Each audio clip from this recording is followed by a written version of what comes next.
welcome to another edition of your Wednesday Night Sports Delight, the platform sports talk show. Question is, did she subscribe? Right. I know she's down on YouTube.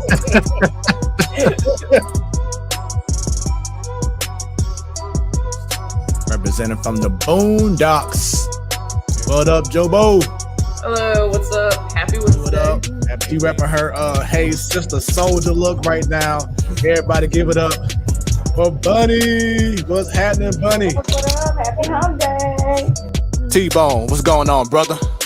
I'm back, and I don't know about better than ever, but I'm back. What is going on, party people? It is your Wednesday Night Sports Delight, the platform sports talk show. I am your boy Smooth. I think that may be on the highlight reel tape. And we're glad that you are tuning in live along with the millions And millions. of the platform sports talk show fans on once again your Wednesday Night Sports Delight. Really? Or Brinks truck backing up in his driveway with There you go. 97 million. There you go. all you hear is this. Always somebody who's doing something to give back and letting the next generation. Say Don't straight. have me syrup on here. Come on now, don't have me tear up. You know I get emotional. But People watching around the world, no pressure. And we already have our favorite fan, Ms. Williams, saying welcome, Brandon. Well, how are you? Hi, Ms. Williams. A guy who tried to give it his all and put on for the city, to be truthful, because like I said, I'm St. Louis die hard. The views of Smooth does not reflect the Platform Sports Talk Show or its sponsors.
What is going on, everybody? It is your Wednesday night Sports Delight, the platform sports talk show, and I am your boy Smooth.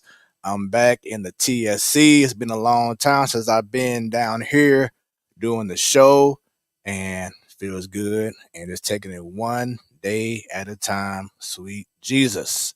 And for those watching for the first time, thank you very much. Like and share the stream right now. Let's get even more people tuned in. We've had some incredible interviews over this last month. Tonight, it's just us. More topics to discuss, more fun this evening. We want y'all just to engage with us, no matter what topic it is in regards to sports. Just go ahead and bring it. Let's conversate. Let's have a great time. I'm not alone, of course. First, she is the host of Ladies Night. She in the kitchen. She cooking up something good. She whipping up something. Y'all know what she about. She do it all. She mother here. She a chef here. She a panelist there. She doing it all. Bunny, aka Buns. What is going on? Happy hump day. What's up, everyone? And yes, I'm whipping it up in the kitchen like always. There you go. Y'all already know. Save me some. I'm coming over after the show. Yeah, right. But how has your Wednesday been? Well, besides not melting out here in the St. Louis area, we got that triple digits, but I'm doing good overall. Can't complain. Yeah, no hurricane, no earthquakes over here, so we good, right? That is true. And shouts out to our favorite fan, Miss Dub. She says hi to myself and to Bunny. Hi, Miss And Dub. there we go. And up next, she holds things down from the boondocks. Everybody, leave them comments. Say what's up to I have to call her Bunny my baseball conscience. Cause like I may have a thought in my head and I'll say it in the chat, and then this woman here, she'll just be like, kind of be like my, good side and bad side. And she kind of like reels me back in, like, okay, don't forget about this. Don't forget about that. I'll be like, yeah, that's true. So that's why, I appreciate her. And that's why she is what she is. And she definitely knows her stuff. Jobo, what's happening? Woo, what up? Happy Wednesday. We finally made it halfway through. I just realized Jobo helps with all angles of the baseball diamond. See? I put that every angle. Right. All of it. She doesn't miss. Fred, we bicker and disagree on some things. We agree on other things. Well, that's sports. Everyone's not going to have the same opinion, So that's what makes sports awesome. And that's what makes the show awesome. That is correct. And, that's the reason why we have this show. Because if everyone had the same exact opinion, then what fun would this show be? It wouldn't make sense. And oh my God, they disagree on everything. This is no fun. No, if you got to make it entertaining and have our different points of views. And Miss Dub says, hi, Joe. Joe Bo knows baseball. She knows that. She knows hockey. She's getting better with basketball. I know she's ready for some football. And I know everyone else is MLS too. Soccer, don't forget MLS Soccer. MLS Soccer. Yes. I went into what we're going to do later with our football picks. I asked Brendan I was like, I'm going to need your help. I didn't need his help for anything. I was like, you know what? I got this. I wrote down my teams. I feel pretty confident with them. Smelling that confidence. He said, I got this. Yes, Jobo. Now we'll see how you guys and the viewers feel about my picks, but I think they're all right.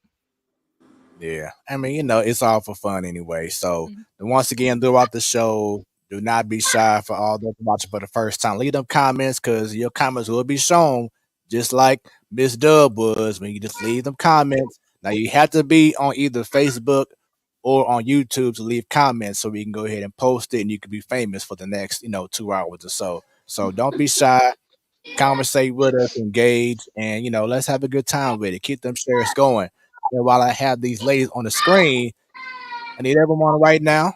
And if you see it right now, if you can hear, give us an email, platformsportstalkshow@gmail.com. If y'all have anyone that y'all know who loves sports, who's local with it, even national, no matter who it is, who y'all feel would be a great guest that we can have their stories told. Email us at platformsportstalkshow@gmail.com.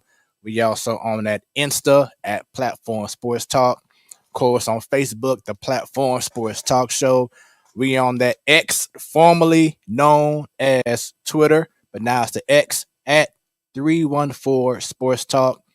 The show will be uploaded right after we are done on the Roku channel. So go ahead to your Roku device, hit add channel, put in the Platform Sports Talk Show. You'll see our logo and just, add us.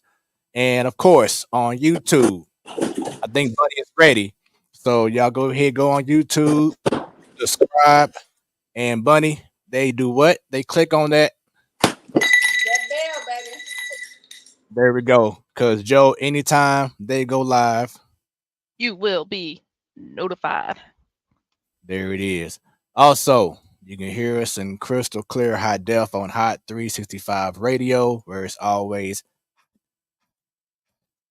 go on hot365radio.com, or you can download the app no matter if you have an Android or iOS device. They also have Twitch, twitch.tv/hot365radio. And next week, Mr. Man Cave goes down every last Wednesday of the month. The fellas are ready. It will be an in-person show. They had the show out like the ladies did a few weeks ago. That was an incredible show here at the house, and the fellas are coming next week, and they got some topics, some juicy stuff to just get out the chest. So just get ready for that. And then following them, and every first Wednesday of the month, you have the incredible, smart, intelligent, beautiful ladies night crew. Ladies night, they bring it. The panel always stay ready. So they have a lot of stuff in store. So that is what the show has to offer. And ladies, I hope y'all are ready. In the comments, Miss Dub says, if you want to make God laugh, show him your preseason picks. Okay. Look forward to these upcoming preseason picks. You're gonna see how everyone is, their thought process in regards to these upcoming NFL predictions. And like Joe said, college football starts this weekend. Oh no, sorry, like Bunny said, college football starts this weekend. NFL preseason has already been going on. I believe this is the third and final week before the regular season starts. So we have a whole lot to discuss, along with other stuff going on around the Lou and around the country. So with that being said, you now have my attention. What sports story or stories has your attention? Buns, you're up. Oh, you're on mute. Hold on. Yeah, you gotta do it. It's because background noise. My apologies. And shout out to my 4-year-old Sasha for making a beautiful necklace today at school. Anyway, we have my attention. Asia Wilson, baby, Las Vegas Aces set a WNBA record, most points a game, 53 points. Shout out to Asia Wilson for that. So I was like, I see you, girl. I see you. Baby balling to sleep, balling on the court, balling off the court. She is phenomenal. I'm so proud of her. Shout out to her for that. Can't wait to see what the Aces do in the postseason and see if they will be what? Repeat champions. Can't do it without Asia. She's proven that she is the woman. Dominant. So shout out to her for that. That's my picture. Yeah. She is doing her thing. The whole squad is amazing. Even with Candace Parker being out for the remainder of the season because of her leg issues, in which I think she might go ahead and retire now, Bunny. She's been around for a while, and the injuries keep piling up. But that team, what can you say? Great coach, great team. Say it again. I'm so glad the ownership saw the potential and wasn't even won a championship, gave them that whole center of the whole practice facility just for them. All the WNBA teams should have it, but the Aces winning the championship proved that they can still be repeats and more to come. So they're the bomb. I'm sorry, like the Liberty will definitely give them a run for the money coming from the East Coast or Eastern Conference, but I can see the Aces being repeat champions. They just balling, man. They're dope. And of course, their coach too. Man, they ain't gonna be played with. I'm just saying. Right. Shouts out to Becky Hammond, who was enshrined to the NBA Hall of Fame last week, and she could easily or should I say, eventually get a NBA head coaching job very soon too. So, she was offered some positions last off summer, but she wanted to stay with the Aces. So they are definitely looking good and going in the right direction. Joe Bo, what about yourself? What has your attention? I know that this is like a two-parter. So like I know I mentioned the O's last week with how their ownership's a disgrace, but they're back at it again this week with, another quote from their owner saying pretty much it's gonna be hard to keep these young players on their team that are making them very exciting, like Adley and Gunner, in the future Jackson and Heston Kjerstad, like because they're going to be expensive and it's hard to buy players, and it's annoying because the O's don't buy anyone. Like they spent money I think on one guy last off season, so that's annoying. And then me and you talked about it on the chat is, the White Sox, they let go they're what, like I can't even remember the GM and like the VP something, so they're starting from complete scratch. Just not even just a rebuild with the roster, but everything. You mentioned the Brewers talked about relocation, so have the White Sox. So I don't know, it's just crazy, and I think we've talked about before, but it's just kind of annoying constantly hearing these really, really rich people complain about not being able to compete because they don't have money. To go out there, they're a small market team, and it's just and makes me mad, makes me flustered. So yeah. Sorry, can I rewind on your comment? And even in the chat, I meant to ask you this. Why would the Roku want to relocate? They got a new stadium. They're actually doing good in the division. What's their purpose? They're I like mean, the same thing with they don't make enough it ain't money. They're a small market. right. And I mean, and Milwaukee's plus a small market for stadium, baseball. Because we Say know that the again. other sports they have, and I know Green Bay is not Milwaukee, but that's their team there too. So I'm confused here. Y'all got basketball, baseball, football, and that's considered small market. Yeah, like they're the same thing. Like with the O's and other teams up there, like they'll sign a dude. I'll just say a dude, okay? And he might come in and he might be great because their analytic department saw something that other teams didn't. But they don't really go out. Like, why did you think they traded Josh Hader last year? Because they know they're not gonna be able to sign him later on in the, and they wanted to get prospects for him. There's like a handful of teams that are like that. The A's, the O's, the Brewers. I'm trying to think. I can't even think of anyone else right now on the top of my head. The Pirates. the The Rays. Reds, the Rays. Like they're all like that. They say they don't have money to spend. Like the Rays this past off season gave out their biggest free agent contract to Zach Eflin. Don't get me wrong, he would be great for the Cardinals, but that's your biggest free agent. Like, and I could throw the Cardinals in there sometimes. I mean, up until Wilson Contreras, our highest free agent signing, I think, was Dexter Fowler and Mike Leake. Right. Like, come on, those names compared to some of these other guys, that are getting paid some big money. And to answer your question about the stadium is about 20 plus years old now. It has kind of been pretty fast, but the stadium isn't as new as you think. And the biggest issue and the reason why they're contemplating relocating is that Milwaukee is trying to get funding for renovations for American Family Field. And if they don't get the funding, that's why they're considering and contemplating relocation. So that's the issue, that they're trying to make American Family Field get an upgrade pretty much, and they're looking for the funding. Within the next 3 to 5 years, and maybe not 3, but next 5 years, Vegas is gonna have a team. Nashville's gonna have a team at least. That's gonna be 2 brand new cities, and I know there's just like we talk about with the NBA and the NFL. There's all these. It's usually the same type of cities that are up for grabs, but baseball for sure I think is gonna be Vegas and Nashville. They're gonna get a team. With who knows, White Sox, Brewers, the A's, they're probably gonna go to Vegas. So I don't know.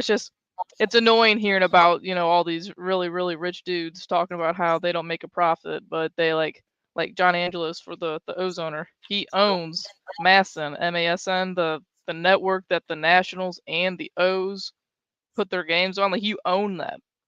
Right. You're like, come on, it's annoying. And it's sad because, like you brought up earlier, Joe, that the Orioles, John Angelo's correct, talking about not sure about keeping this player and that player. You sound just like the Marlins when they were good for that run, or the Rays when they were good for a run, and they keep saying, "Oh, we probably can keep this player." That's not a good way to keep the momentum going for Baltimore, especially after a breakout season they had this year. And the thing that's annoying about that comment is, why didn't you not go out there and try to trade for one of these really, really good starting pitchers or something? You know, because now Flaherty, I don't know if you saw this, but he was supposed to pitch tonight. It doesn't sound like it's no, it doesn't sound like it's an injury. I think it sounds like in between his ears type thing. Like, he said he's not feeling right, and he doesn't know when he's going to start again. So wait. You talking about the same guy that said this? I mean, I haven't had to turn my pitch comm up while pitching at home in a while. That's what he said after his very first Camden Yard start. You talking about that same Jack Flaherty? Yes, that same guy right there. Wow. And you know what? We can't. Did you guys watch the games at Busch this past weekend? Oh my, yes. And I saw so many people in them seats. I mean, it was like filled to the brim at Busch Stadium. But that's what's gonna happen. I've been telling y'all, the wind is not gonna do real changes until you start hitting his pockets. They kind of literally give away tickets. You know, they do promotions of $6 here and there. They got them like for the rest of the season. Like, they're trying to give them away to people. Nobody trying to go see that trash on the field. But that's self-inflicted from ownership. But I do. Go ahead.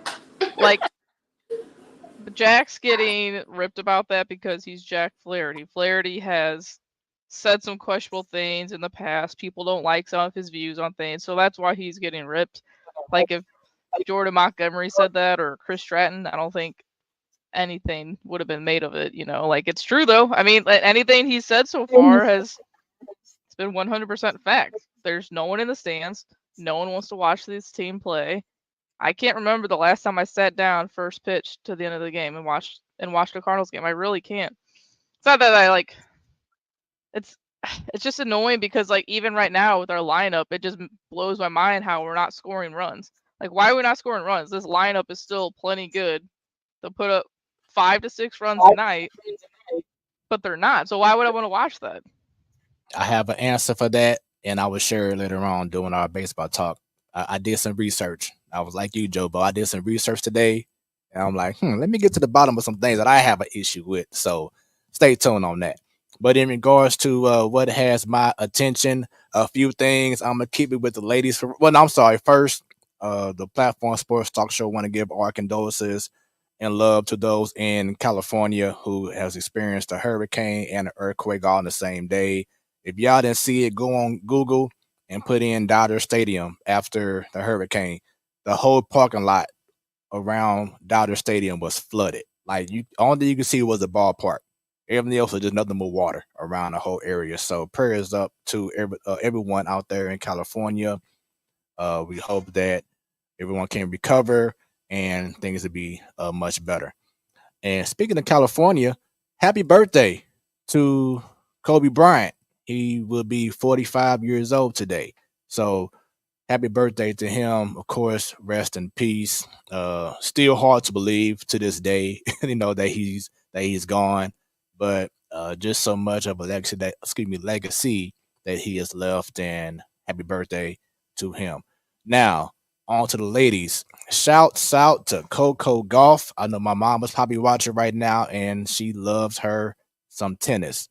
Coco Golf won her first WTA 1000 title. She's the youngest player ever to win the Cincinnati Open. I'm not sure where she is ranked right now, but she has made a name for herself. I believe a couple years ago, she defeated Venus Williams and Serena in the same tournament years back, and she's just getting better and better. I don't even think she's over 21 years old yet, and she's on that path of being an amazing tennis player. So shouts out to Coco Golf, who is doing big things right now in tennis. Keeping going with ladies. Shouts out to Shakari Richardson. Now, y'all remember about a year and a half ago, she was on the road doing her thing in track and field. Then she got busted for having marijuana, and it was a big ordeal. She got banned from being part of the Olympics, I believe, this past summer because she had to serve her time in regards to being banned and being suspended. But now, over this past weekend, she had nothing but world records. And as you see up top, her and USA did an amazing job this past weekend, winning the trials and winning all their meets. And she has just been doing the damn thing, beating her rivals from Jamaica and pretty much making it look easy. And she is on a mission. So shouts out to Shakari Richardson. We hope that she continues to go down the right path. Don't go back. Don't go to getting bad habits. Stay focused and just keep doing your thing. So shouts out to her. And continuing on with the ladies, because y'all showing out, man. Joe, Bunny, y'all should be just like keep it going. But yeah, shouts out to Lawalaga Tasaga Collins. She is the very first woman from Team USA to win a world discus title. So that's an amazing feat. Shouts out to her. Team USA continues to do amazing, and I mean amazing things. Shouts out to the ladies holding things down. Now, for me personally, I'm super excited because I follow Mizzou basketball. I'm a very big fan of them and SLU, but this is huge news because last week, 2 weeks ago, 2024 4-star, 7 foot, 300 pounds. Peyton Marshall has committed to Mizzou. The former Auburn pledge is the top 70 recruit in the country. This move here brought Mizzou to the top 5 of the recruiting class for 2024 season. This is huge, and no pun intended because of the other guy. But yes, to bring in someone that is a big dude. You say 7 Yes. foot 300. Oh my gosh. Yes. So we basically have a Shaq on our team, and that's been one of the biggest issues with Mizzou basketball over the last couple of seasons. Is that we'll have some athletes, some 6'7", 6'8", 6'9" guys, but we didn't have that big enforcer who can dominate in the paint. And in 2024, it's coming, and his name is Peyton Marshall. So I look forward to seeing what Dennis Gates and this crew is going to do. Dennis Gates, he's the coach on the left. I look forward to seeing what he's going to do. He's been doing nothing but great recruiting since he got to Mizzou, bringing in nothing but 4-star and 5-star athletes to Mizzou. And you always saw them go to the big dance last year. They won the first round and lost in the second round, but Mizzou is definitely on the up. Bunny, you have something you want to say? Yes. Shout out to him. I thought you actually had the picture up of the Mizzou recruit that just signed out was a 4-star tackle. I got his name. That's coming up in a second. I got you. Okay. But look, caveat, my cousin, Jeremiah Macklin, he's a 4-star recruit wide receiver. He had narrowed it down to 14. Mizzou was on there, but he decided to take his talents to the Buckeye State, Ohio State. Really? Yeah, I went to his signing his letter of intent. So it was a couple Sundays ago. So he's gonna win a championship soon. It's like the same teams that are always there. Right. So as Bunny was bringing up, Mizzou did sign 5-star defensive end Williams Nwaneri. He had one of them, funny looking last names, but Williams Nwaneri. He's a 5-star defensive end, the number 3 player in the nation, number 1 DE, and number 1 in Missouri. He also became the second highest rated football commit in Mizzou history. This guy, he's a stud, as you can see, and he'll be playing in the 24 season for Mizzou. So once again, just nothing but great news that's coming for the Missouri Tigers, whether it's football, whether it's baseball, the softball team, they're doing it. Basketball team, Mizzou is definitely on the come up. And this was so cool because once he agreed to commit to Mizzou, this is what happened.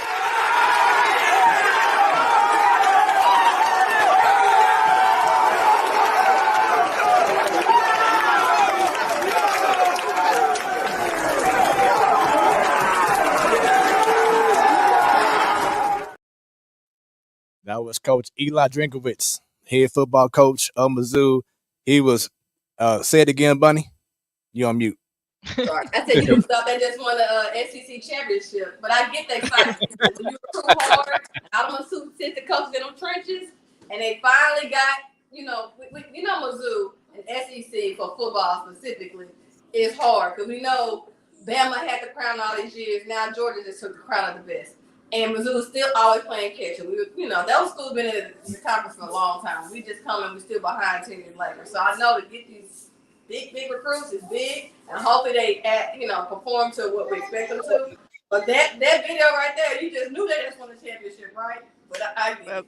All the hard work recruiting is no joke. So congratulations to them. I hope these men do everything except in the classroom as well as in the football field. And to all athletes, all athletes especially.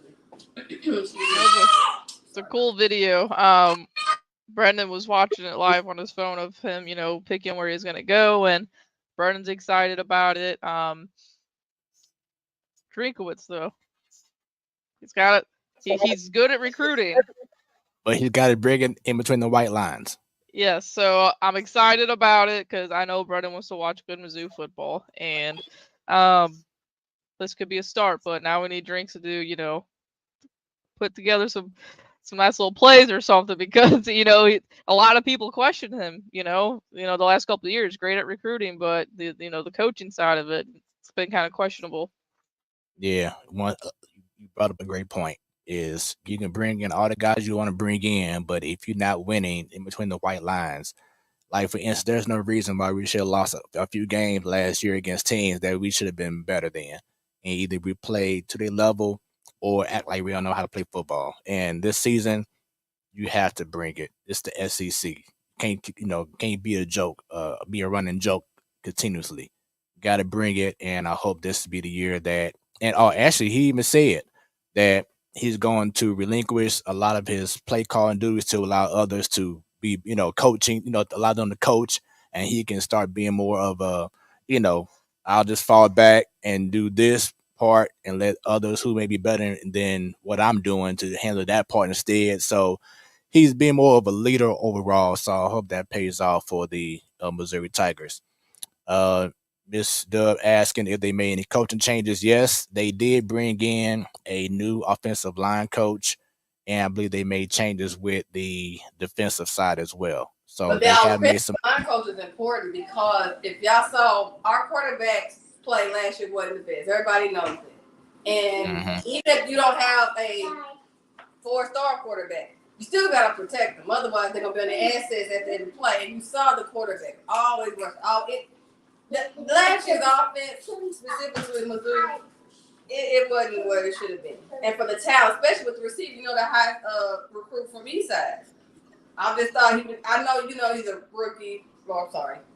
First-time freshman. And so it takes a few games, but even in the middle of the season, I'm like, why haven't they done it? And I don't want to say it was nervous jitters or something, but I'm just like, offense wasn't clicking. Part of it is the quarterback. It was his fault, per se. But you got to have that line to protect him. So you do need to have a good coach that can get some good linemen to do their job, protect their quarterback, so then when you see that receiver gets the ball, you get the end zone. And it did not happen, though. Again, what do I know, right? I'm not in the pad, so what do I know? And the quarterback from Eastside you referring to, Tyler Macon, I believe, he has already left Mizzou. He transferred this past offseason. So he left because he saw that the quarterback situation was not in his favor. And of course, like most college kids, you want to try to find a system where you can get playing time. So he's gone. Drinkowitz did announce that he will have Brady Cook and Sam Horn both play their first game next week. And just see how they both do and maybe get a winner out of either or. So we'll see. But once again, I'm just excited that, bringing in more 5-star players, big-time guys, changing up the process in regards to how you're directing your team and coaching your team. So I look forward to it. Ms. Dub says O-line is critical. They not only protect the QB, they open lanes for the running backs, and especially when you're playing teams like Georgia, like Alabama, like LSU, when their whole O line may average 300. I'm sorry, their D line is going to be, LSU, Georgia, the Alabamas, whatever. Their D line are going to be ferocious, and you have to have D-line weighs a whole size push of them a off. house, man. Like them boys, they literally add up to 2,000 pounds. That's some big boys out there.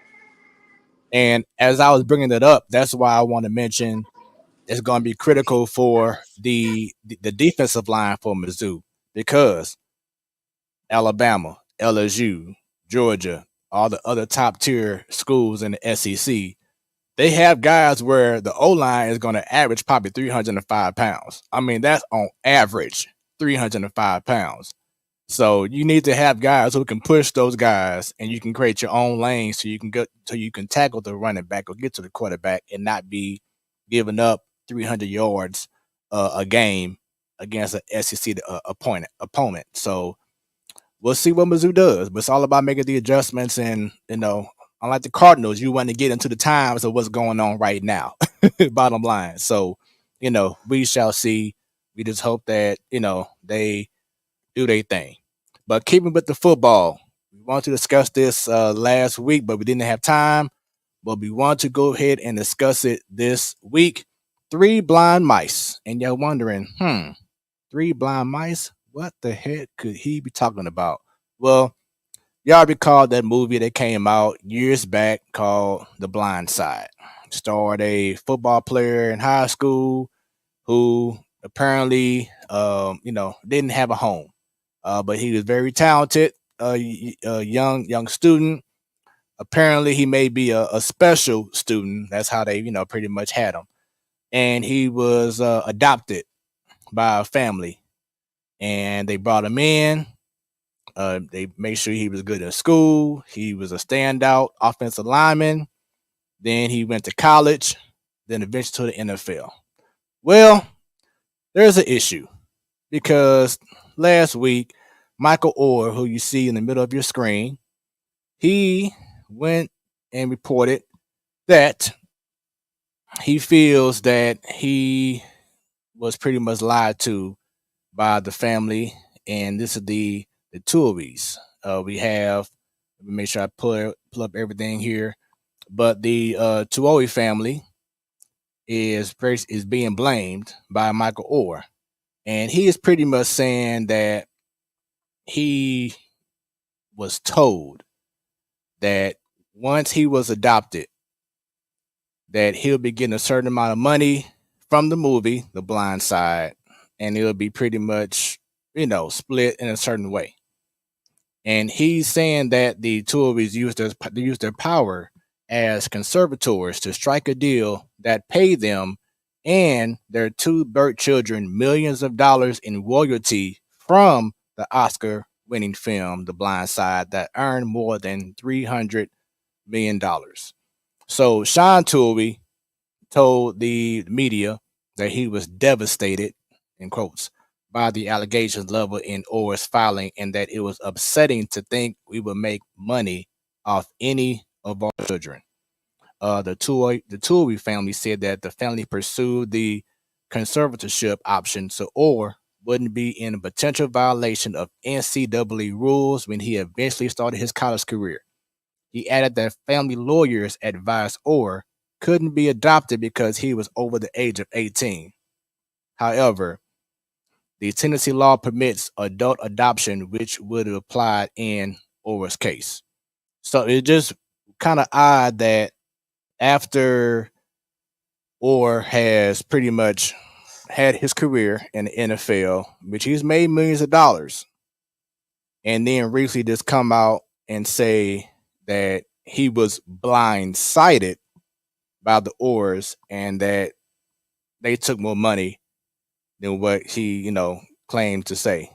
So just after hearing this crazy story, which is going to be a while until we get to a resolution, but just hearing this story, Bunny, I'm sure that had your attention and had some thoughts in your mind.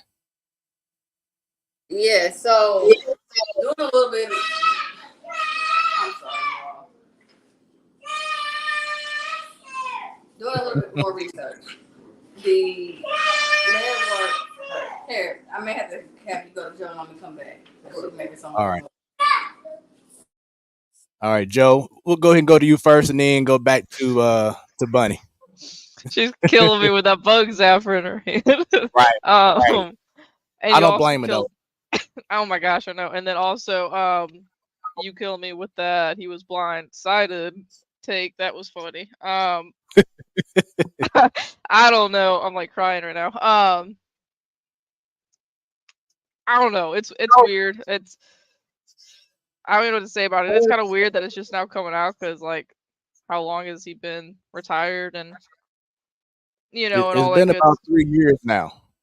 Yeah, so it's kind of weird that it's like coming out now. I mean, he could even said anything whenever he started his NFL career, but I don't know. It's just weird, and I don't like that people are attacking Sandra Bullock as if she had something to do with it. Like she's That just too, an right. actress. No one knew about this, even if this is true. But you said a lot of big words in that whole description. I don't.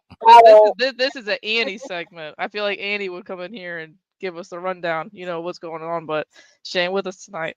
So, but yeah, I really don't even know what to say. It's just it's weird. And Miss Dub, I'm glad that you brought that up. So Michael Orr recently, I believe, got married, and a lot of people are saying that his wife is the one who has put him up to this. His wife, who's black, it shouldn't matter, but I just want to put that out there. People are saying that she's the reason that he's put this out here into the light. And I didn't mention his wife, Sean's, the Tui. I mentioned Sean, but Lee and Tui as well. But yes, so that's the source from what I've been seeing is that his wife, Michael Orr's wife, is the one who has brought this to Michael's attention, and that's why we're here now. And I believe Bunny is now ready. Yes, my apologies for the background noise. So, and the bug zapper, real quickly, it was a fly. That's why sometimes y'all saw me looking like this. It was a fly that got in there, especially in the kitchen. So I'm like, oh no, I'm ready to go play tennis, y'all. Even on the show, that fly don't say this don't belong here. You got one of them things too. Same here. Same here. So even though it's coming to the light now, again, did he do a press release or did somebody dig up? Because some of these stories come out is not from the plaintiff or defendant going to the media. If it's legal paperwork being signed, they'll go look into courts. Everything is public information in the legal system. But anyway, so he's been going with the career for 3 years.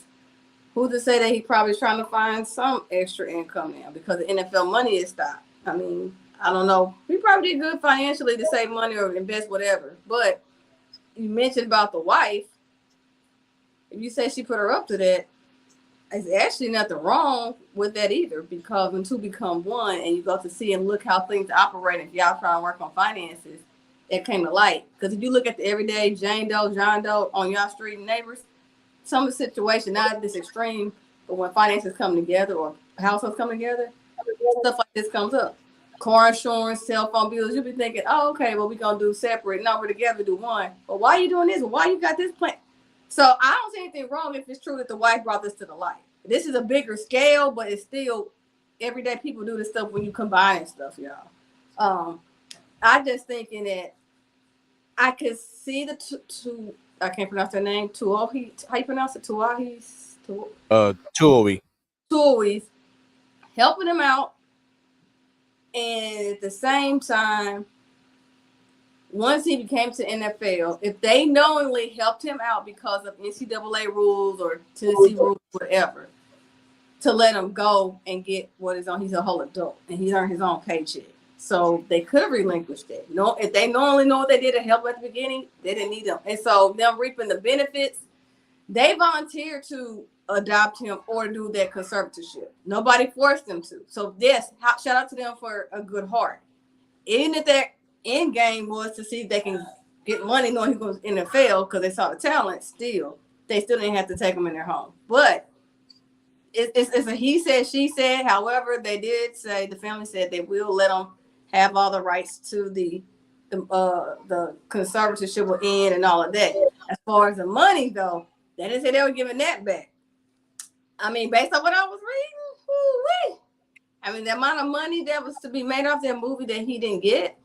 I mean, to me, that is still crazy because everybody doesn't know how Hollywood works, how the business side of it works. So him not to get any money, and he didn't think he was going to get a check from it, and you were the main character. But I guess, again, it's ignorance, and there's nothing wrong with that, because if I'm 24 years old and somebody made a movie, I sold my rights to use my name, image, and likeness. Do I know how much I'm supposed to get from it? Do I know? No. I'm just thinking of people who helped me get here. Okay, that's fine. They're going to handle on my behalf. But, so he was younger and didn't know any better. I still don't want to put this all on the wife saying she brought to light and said, hey, they owe you money. But you don't know. Like I said, NFL checks stop. Looking for otherwise income or used to invest. Nothing wrong with it. It's still all owed to him. So you can point and say, why is it coming out now? It's still owed to you. The people got caught. They said they're going to give back the conservative and they're going to deal away with that. It's his whole money. If he's going to get all that was owed to him based off those earnings, that's where it's about to get ugly. And I hate to see that because it does look like the family did help him out and it looked like from a good place per se, but who knows? So speaking of money, it is reported that the family has collected around $700,000 in total payouts from the film. Mind you, the film made $300 million. The family is saying they have not even received $1 million from the movie. So the movie was $300 million, and they're saying that the family collected around $700,000 in total payouts. So the math ain't mathing, as they say. No, it's not. But again, who is that on? Once that family, we know Michael Orr, he's even said it, and nobody's contested him saying, hey, you sold your rights. No, the family shopped off this idea to Hollywood and however that process works. He didn't do that part. So they signed have a dotted line. If they got shortchanged on money, that's on that family. So Michael may still get it. I don't know. Again, this is lawyers, legality, all that. That's why you said earlier, this is going to take a while because you have to comb through all of this. You got to backdate what was the laws back then. Hey, all it said is if they didn't make any money, that's on them or whoever they hire for a lawyer, because name, image, and likeness, we use it in sports all the time, especially on a collegiate level, but it also applies to adults in regular everyday movies and everyday life. Yep. So I don't know. Whoever got shortchanged, that's definitely not on the star of the movie or the star pro person, This Dub says, even people with good intentions can be tempted by the opportunity to make big money. That is correct. That is correct. Plenty of people agree with that. Yes. It's unfortunate. I'm sorry that it's come out like this because everybody liked the movie. I liked it. Good heart. Exactly. Great movie. Disney rotation. Disney Plus, I'm sorry. Streaming. They have it on the rotation all the time to come up as something to watch. So good-hearted movie. I'm sorry that it's not as true as we thought, but Jobo, what you were saying earlier, that people attacking Sandra Bullock to give she should be ashamed and the Academy Award for and all that. I'm like, that lady had nothing to do with it. People sometimes get so engulfed with actors and actresses, and they play some darn good roles. Don't know the process behind that as well. Like why they telling her and not sending other people in that movie to get their stuff back, get their money back? You know what I'm saying? Like, it's crazy to me. People just sometimes need a scapegoat. They just go with first headline and big person in it. So that's stupid. Yeah. But we shall see. As I said before, it's going to take a long time to get to the bottom of it, and look forward to seeing what's going to be the end result.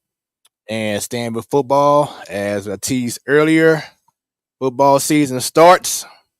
NFL season starts officially in 2 weeks. Look forward to the upcoming season. And before the season starts, we have to have our NFL predictions. I'm looking forward to it. It's just amazing how fast time goes by, y'all. Cause like we just had these predictions, from last year's season, just like that, and already we're back to it once again. And This is one of our favorite times of the year to just have these predictions, whether it's NFL, whether it's NBA, whether it's Major League Baseball. So we love to have these segments, and we want y'all to, give us your thoughts in regards to our picks and provide your picks as well. Don't be shy. This is how we do it. So let me go ahead and bring up our screen here so we can go ahead and have some fun. And bam, there goes our divisions. We have the AFC on the left, and on the NFC is on the right. And ladies, I'm not the only dude who's going to be on this show to do the predictions. Someone is back. This man is currently in law school, but he wanted to come back on for the NFL predictions. So I'm glad to bring back to the show. Welcome, T-Bone Funk. T-Bone, what's going on with you? T-Bone. What's going on? Hey, Man, how what's basketball happening? treating you, buddy?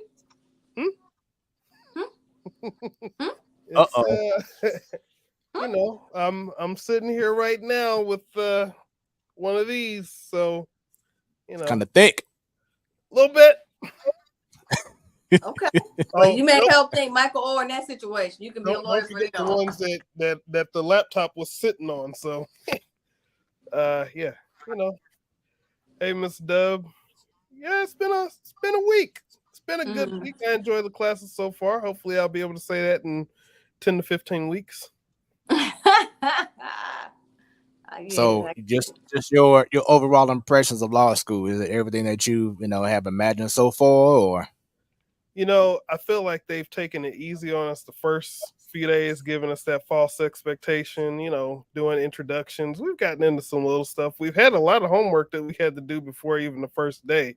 So I've already had to read, I don't know, between the orientation week leading up to this and the stuff that I'm doing now, I probably read a solid 100 pages of stuff. Yeah. Is your professor an Annalise Keating professor? I love that. I love her, man. I love her. You know what? I was looking for, the intense, tell it like it is. I've watched all these different things. The one from Legally Blind, I can't remember the professor's name in that one. The Annalise Keaton, what other show? But yeah, no, I mean, they're all like they seem like they have a level of intensity that can and probably will happen, but they've been laid back so far. That's what's up, man. And once again, welcome back to the show. I was pleasantly surprised, to see your text and I can jump on in. I'm like, oh yeah, definitely. I knew the ladies would be happy to see you and all our followers. So we definitely glad to have you back, for this segment. And let's get right into it. So we'll start off with the AFC North. North. Buns. Who do you have winning the AFC North? Buns is betting on Lamar Jackson and the Baltimore Ravens. All right. Forget the Browns. Forget the Bengals. Lamar. He's going to handle his business. They can take the AFC North crown. Mm-hmm. Okay. Joe Bo. Got the Bengals. I know Joe Burrow is out, but he's not gonna be out too long. So gotta go Burrow. You weren't gonna say Deshaun Watson, even after all the allegations and a new team, You weren't gonna say that's not gonna affect his play. Joe Burrow's my husband on another earth. Oh geez. And I can't go against Joe Burrow. And he's a stud. Help me. What? He's a stud. I love watching him play for multiple reasons. But yeah, I like the QBs in the AFC more than I do in the NFC. So he's one of my guys I like. Okay. And T-Bone. Yeah, I'm gonna go with the Bengals because that team seems to have got, they seem to have the stuff. You know what I mean? Like even the past couple years, like they've been getting in, and they've been. They seem like they have the chance of being one of those teams that's going to be sticking around on a high caliber for a few years. You don't think the Chiefs are going to scare them away? I'm jumping the gun, but since you say they got their stuff happening, nope. I mean, look, now I like the Chiefs and everything, but if I'm not mistaken, the Bengals are beating the Chiefs. Like, I mean, whether they beat them, the Chiefs beat them in the playoffs, right? But, That's what counts. Forget regular season, playoffs counts, buddy. well, I'm just saying, like, what do they open against each other? I can't remember. No, They're 1-1 the last 2 years in the playoffs, right? No, the Bengals have a 2-1 edge over the Chiefs over the last couple of seasons now. Well, but in the Bengals still don't have in the playoffs though. Show for it. Okay, yeah, playoffs 1-1. Yeah. Okay. Yeah, and I think the Bengals beat them in the regular season too. Yeah. Again, T-Bone. One can hold up the Lombardi Trophy, one can't. So we got to talk about postseason. This is where we're going. Look, you were saying in the regular season, I wouldn't be surprised if the Bengals did beat the Chiefs, even though I do like the Chiefs. Okay. And I too am choosing the Bengals. Yes, Lamar Jackson. All by myself. All right. Yep.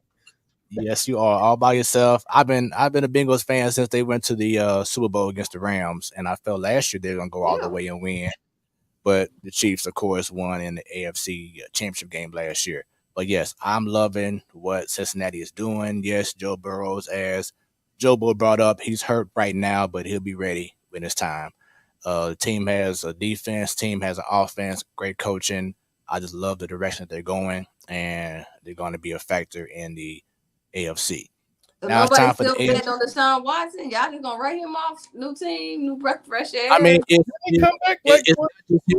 it's not just him, though. It's the entire team. I think he'll have a great season next year, but I don't think that would be enough to overcome Baltimore and Cincinnati.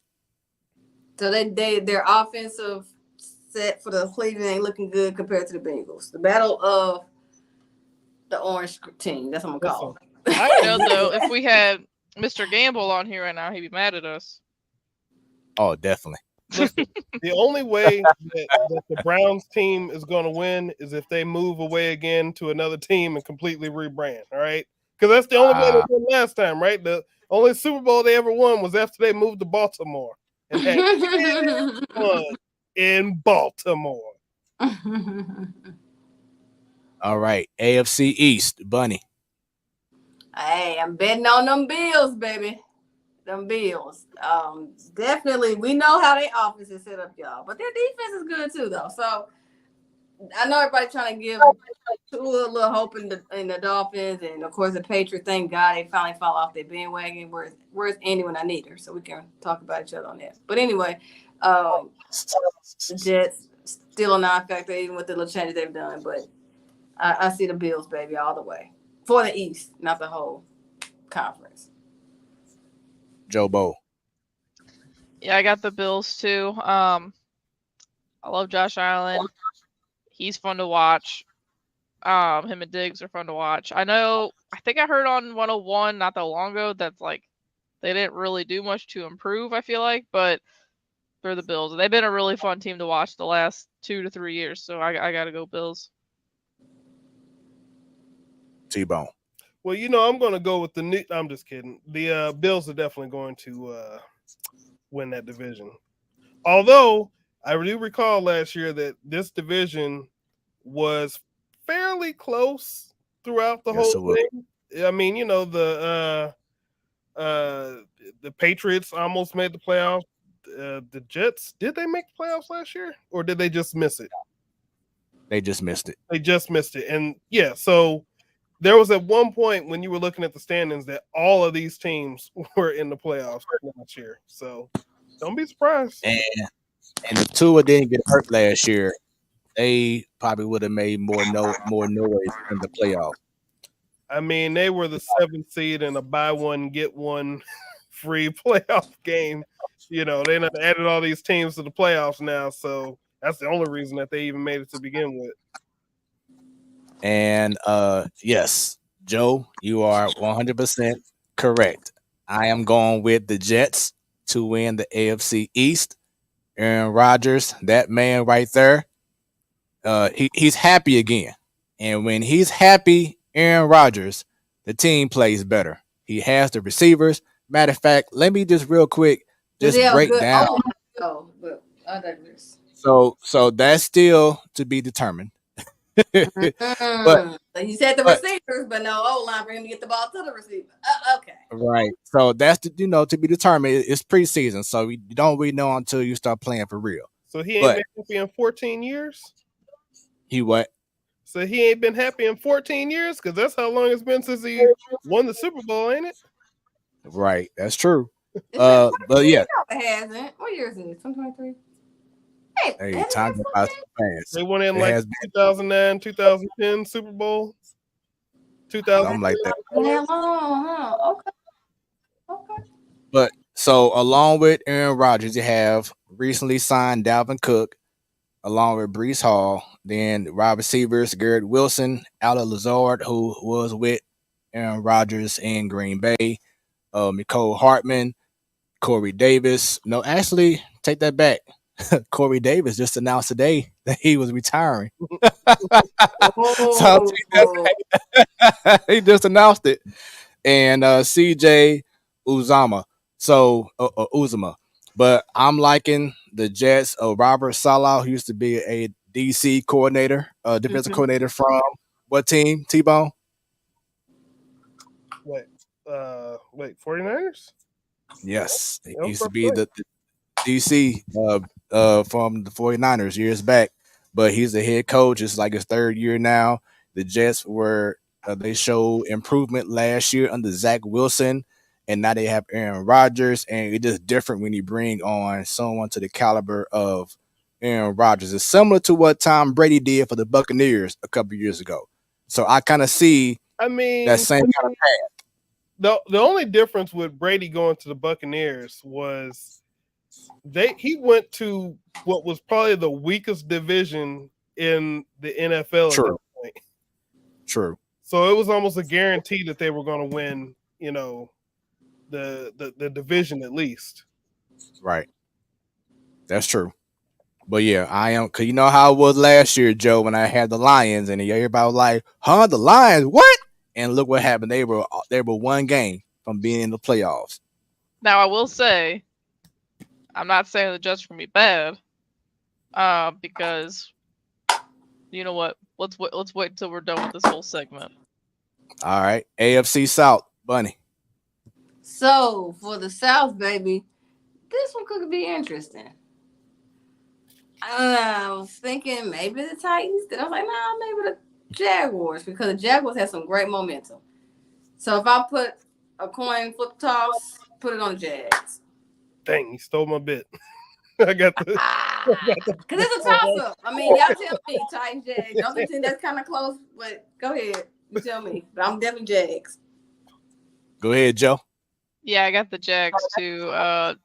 Trevor Lawrence shown some growth last year, and I think he's going to be a really good QB this year. T-Bone. Hold on. Jaguars. And I have the Jaguars as well. What? So all sweet for the first time out of predictions. Okay. Yep. AFC West. This should be interesting too. Well, they stopped my tune, and I hope I'm wrong. Because I want to say the Broncos. I think that revamp with Sean Payton, Russell Wilson's better offensive scheme for him. Their defense didn't do too much, so that's my only question compared to the Chiefs. But I'm going to just go on a limb, say the Broncos. Wow. Okay. I got nothing to lose, that's right? Saying everybody talking about you saying what we call it last season. Who was your pick last year? Lions. Yeah, the Lions. So this is my Lions. How about that? Let's ride. All right. Chiefs, obviously, for obvious reasons. Chiefs. T-Bone. Yeah, it's got to be the Chiefs because, I mean, I have no issue with Sean Payton as a coach, but it's going to be pretty tough to come into a division with a dominant team in there. I don't care who you are. It would have been like any of the years where Brady and Belichick were together. You're not going to come into that division and win. I don't care who you were. It just wasn't going to happen. So unless something tragic happens with the Chiefs, they're winning that division. and I'm on the same boat as Joe and T-Bone. Chiefs, unless something crazy happens with Mahomes, that team is going to go. Well, they're going to win the AFC West. I'll keep it at that. NFC North. We on the NFC side now. So, Buns. Yeah, buddy. Now, I'm not going to go with your Lions, though. No offense. Ooh. But I can do another wild one. Like, what I got to lose by saying the Vikings can actually pull this off. Okay. Kirk Cousins. You like that? All right. Joe. I had the Vikings at first, and then I was digging around. I was like, you know what? And I only picked the Vikings because I feel like they're in the playoffs every year somehow. But I'm gonna go the Lions. I'm gonna take Fred's advice from last year, and I'm gonna say the Lions. Yeah, I think it'd be good for football. It'd be exciting. So we might see a good Thanksgiving game if the Lions are really good this year. So. But again, y'all keep getting on the same bandwagon. Getting really old. Again, everybody can't agree. Isn't that what you said at the beginning of the show, Fred? I mean, we only had one agreement of all 4 picks. So no, but take me out the equation, and y'all agreed on everything together. Hey. Exactly. All right, T-Bone. You know what? This is going to be the craziest pick that I'm going to make. No, Lord, not them. The Bears? No. I'm going to pick the Packers. Oh, my God. That's just as bad, but okay. My God. And you know why I'm going to pick the Packers? Out of spite. Huh? I feel like, look, would it not be a very funny story if the Packers go further in the playoffs than the Jets? Because I've been saying for years and years that the most overrated player in the NFL is Aaron Rodgers. And it would be very hilarious to me if they make it to the playoffs and go further than the Jets could do it in the season when they're separated. I would be surprised if they can even win the game and they own division. Yeah, no. Look, stuff happens for that one. Stuff happens. And of course, I am with Joe. I'm going with the Lions. They smelled it. They smelled it last year. Like, oh, we almost there. And now a full season, see bigger and better things for that team in Detroit. What up, Doe? NFC East, Bunny. Now, Jalen Hurts said he still got more hurting to do because he lost into the Super Bowl. He's like, never again. He got some more hurting to do. And he don't care what everybody get on the damn Cowboys bandwagon. He said, F them. The Commanders had to revamp their whole organization, so they still got to get their shit together. Giants not a factor. Jalen Hurts is ready to put it on y'all. His last name, he's going to live up to it. Go Eagles. Yeah, I got the Eagles too. Of course. Same. Eagles. Well, Bunny, you about to get mad again because I got the Eagles as well. And it was just reported that for those who follow the R&B, the running back saga, Jonathan Taylor from the Indianapolis Colts, he has just been told by the Colts that he can request a trade. And guess what team is interested in trying to acquire running back Jonathan Taylor? The Eagles. And if they make this happen, oh my God. Fly, baby, fly.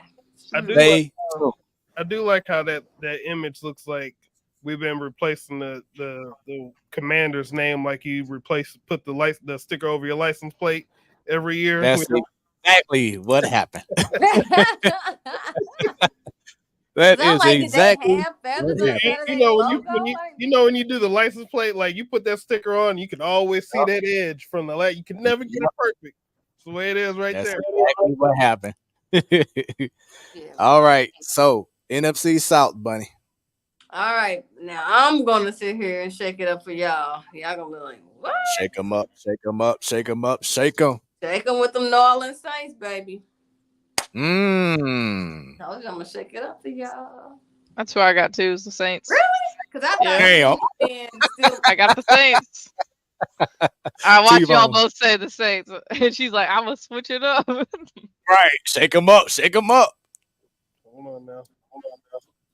All right. Where we at here? Falcons. None of these teams matter. Falcons. Hey, I was looking at this like, man, by default, I'm choosing the Saints, all because of Derek Carr. That's the only reason why. I just knew y'all. One of us was gonna be like, all right, Brady's gone. The head coach didn't get a good chance last year to do it without him, but this year I just knew somebody gonna pick the Bucs, and y'all sit here and go where I'm going. I don't trust Baker Mayfield. Whoa! Talking about my husband like that? Come on Wait now. a minute, so We're about to what's head Burrow? down south. How many moves you got in the NFL? Because you just talking about Burrow. Now you talking about your husband's Mayfield. But Well, how you cheating on him? Like, wait a Let me minute. tell you, get them Joe Bros up there too. But Brendan knows all this, all right? But Brendan is Baker Mayfield, so me and Mia about to pack up, head down south, and be there for the season.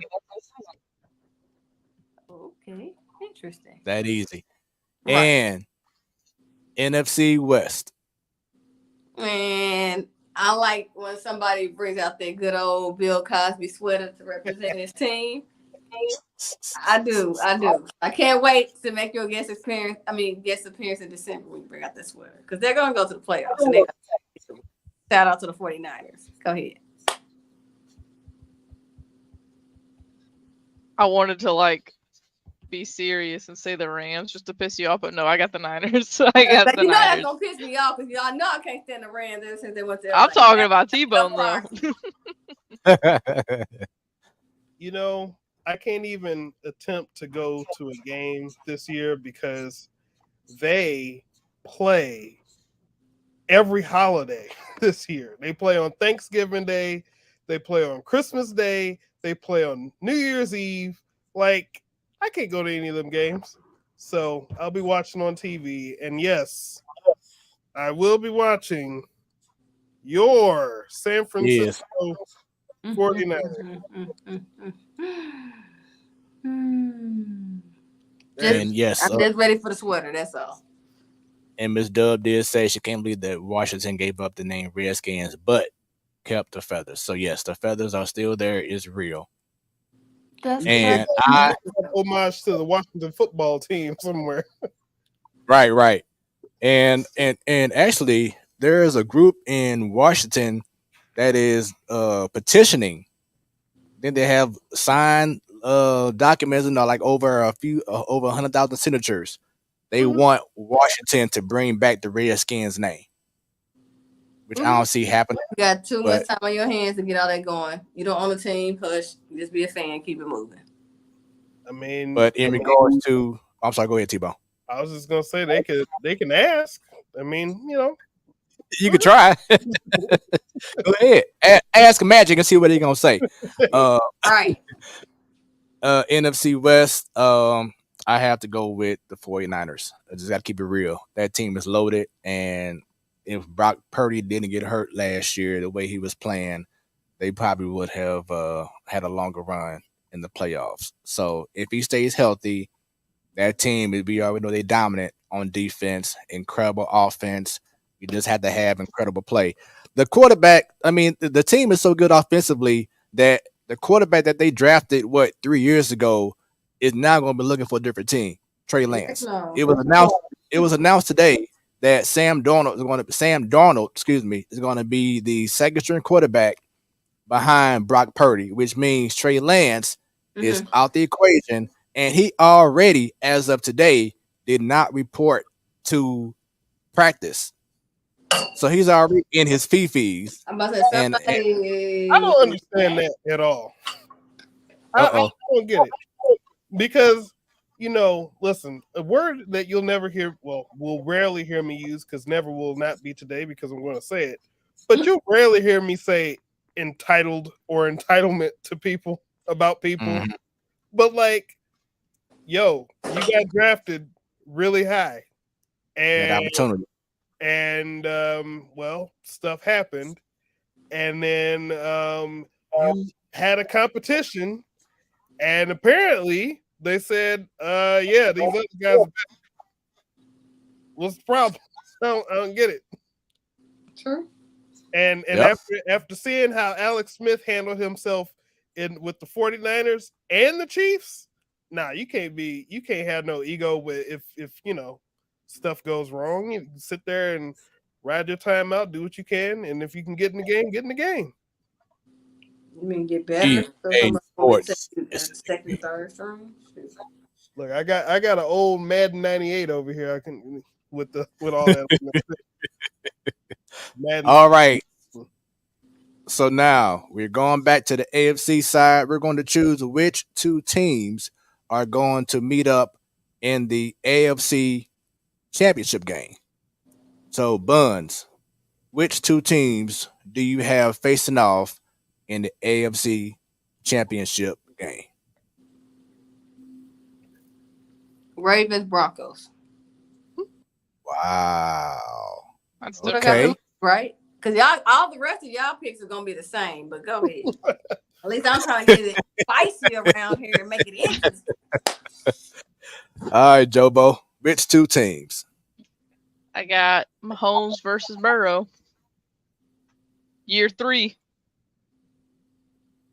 T-Bone. I'm gonna go with Chiefs and Bills. Wow. And it's the third year pick too, though. That's a good one though. I give him that. Okay. And I am with Joe. I'm saying it's going to be another rematch of part 3, Chiefs and Bengals. The reason being is because I just don't see other teams that had, unless an injury occurs, if both teams are playing at their best and they're healthy, I just don't see other teams better than these two. Now, and if Damar Hamlin wouldn't have gotten injured the way he did, that psyche, that cannot mess with your teammates. If that wouldn't have happened, I saw the Bills going further in the playoffs, though, and that's why I said T-Ball's a good pick. This should be a rematch, the Chiefs and the Bills, honestly. But y'all saying not. But you gotta play the game. We'll see. I mean, like I said, I did it spicy. I said the Ravens and the Broncos, but the Ravens is not a bad pick either. Y'all put it all on Bengals. No, but I see the Ravens not. That I can see Lamar and team company coming out like, nah, be the underdog again. The man was, had a crazy offseason, but it worked in his favor. He got that contract. I can see him backing it up. He's proven himself. So them Bengals, that definitely keep it interesting. But yeah, as far as the Chiefs and the Bills, though, that's a good pick too, though. And that was like the best playoff game out of all the bunch, right? From the past couple of years. Real quick side question about Lamar. Was he the one that shit his pants or had a shit during the game a couple last year? No, was it he was hurt. Who was it? They showed a quarterback rushing into the locker room because they had to poop. No, it was Lamar. Man, that was funny. All right. See, I told you side question. Continue. Look it up. And actually, before we continue, I made a mistake. I want everyone to give us the 3 additional wild card picks for the teams who didn't go win the division. What team did you have going to the playoffs still? So you had 3 open wild card slots. So real quick, Bunny, who did you have as your 3 who didn't win the division but still got in the wild card in the AFC real quick? Bengals, Dolphins, and Chiefs. And Jobo. I went Jets, Ravens, Dolphins. Okay. And T-Bone. Ravens, Jets, and Chargers. I had the Bills, Ravens, and Dolphins. In the NFC side, Bunny, who did you have?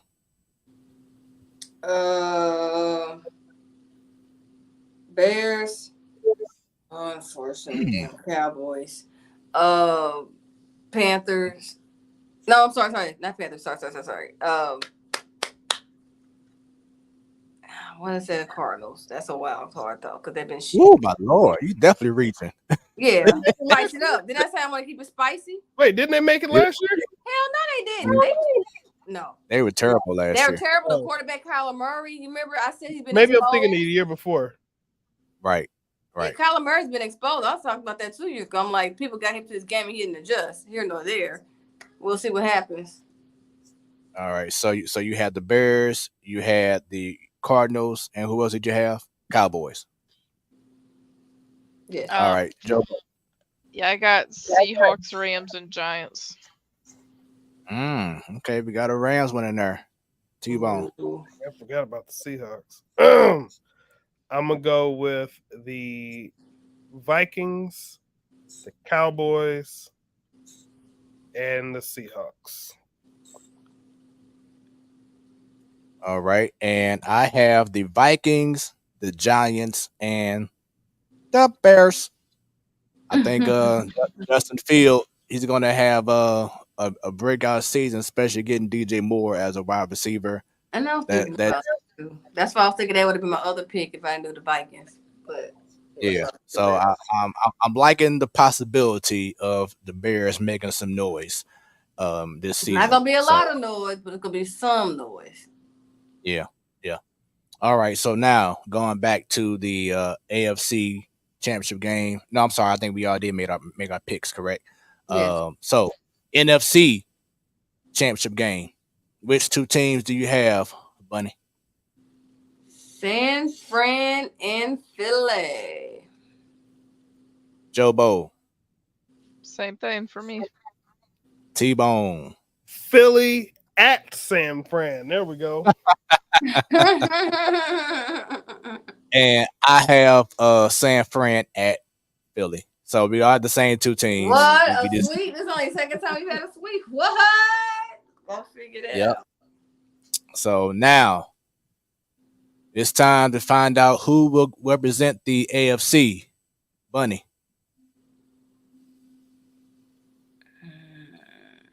So last but not least. Why not? Keep on the Baltimore bandwagon. Let me keep on there. What I got to lose?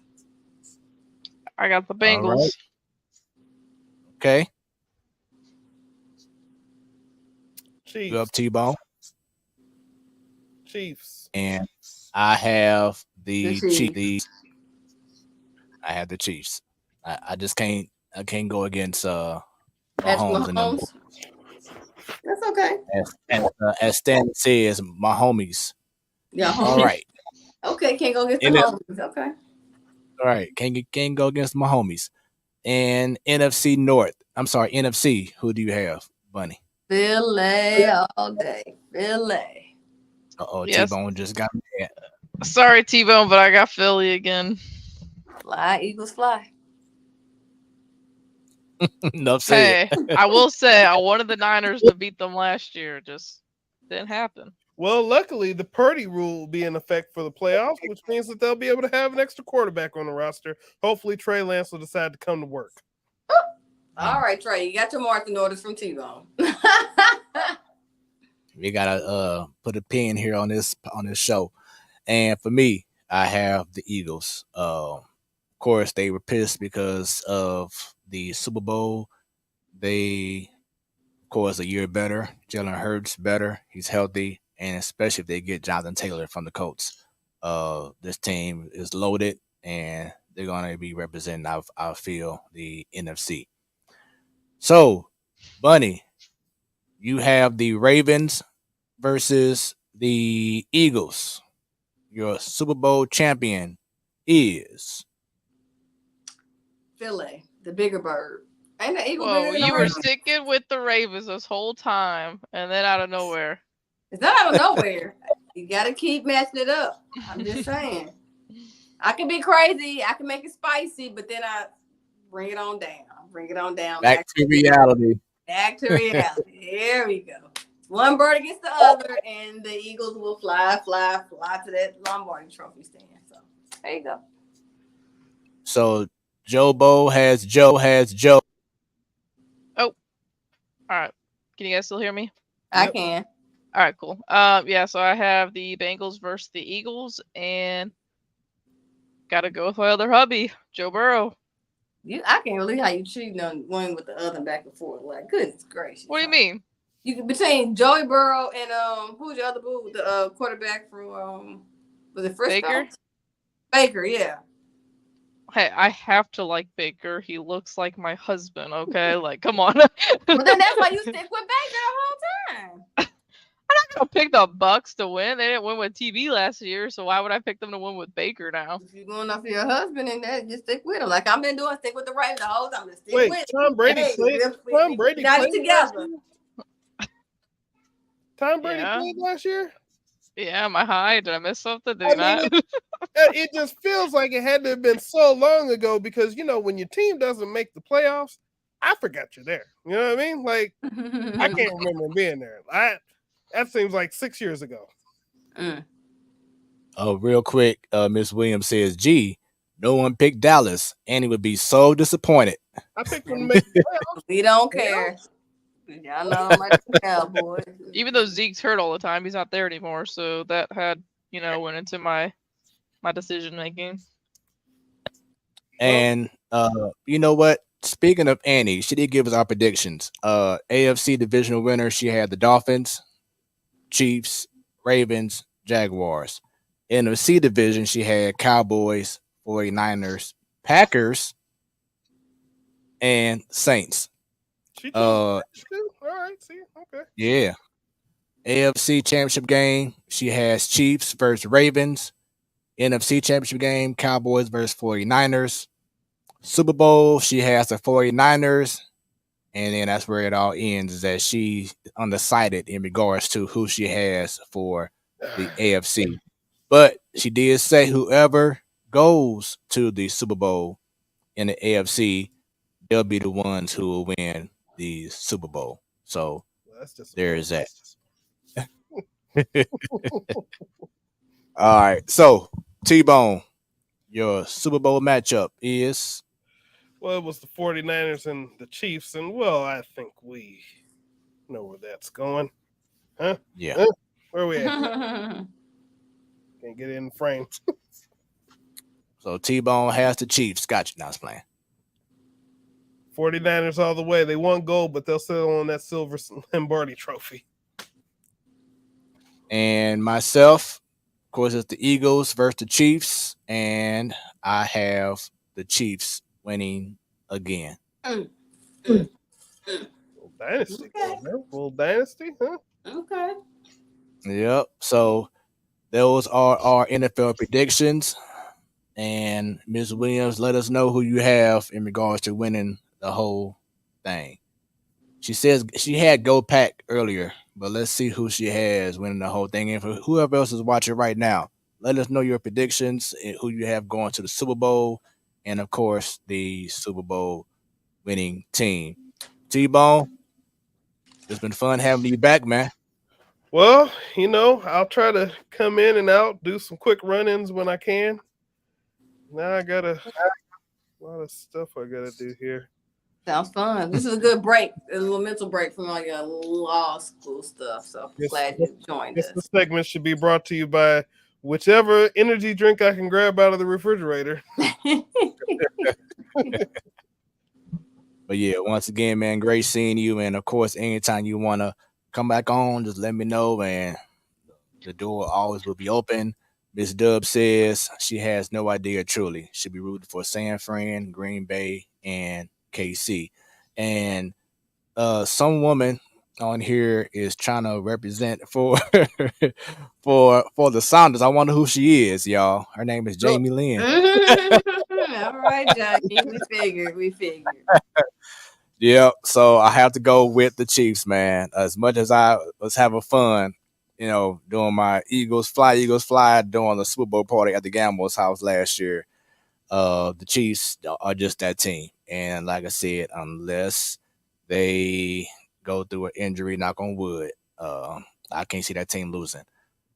Miss Dub says she's going for anyone who plays the Cowboys. I like to hear. Yes. I'm here for that, Miss Dub. Appreciate that. Get them Cowboys. Yes. I'll be happy when Tyreek Hill winds up in the 49ers squad this year. I don't know how it's going to happen via trade, but Miami owes us. You know what I mean? Mm-hmm. Okay. So yeah, once again, shouts out to the wifey, Jamie, jamming with Beyonce, the whole nine. She enjoyed herself, y'all. If you didn't see on social media, she enjoyed herself watching her alter ego, Beyonce. She had great seats, and it was just a joy to see her in her element, seeing her so excited. It was like she was in high school or something. She the pre-gaming to going to the concert. At the concert, it was just an amazing time for her. I'm so glad, especially with it being Virgo season and her birthday is next Tuesday. So, it's a party from here on out for the rest of the whole month or Virgo season. So I'm just glad that she had a wonderful time. The plan was for me to be there, but of course I had my injury, so couldn't be there.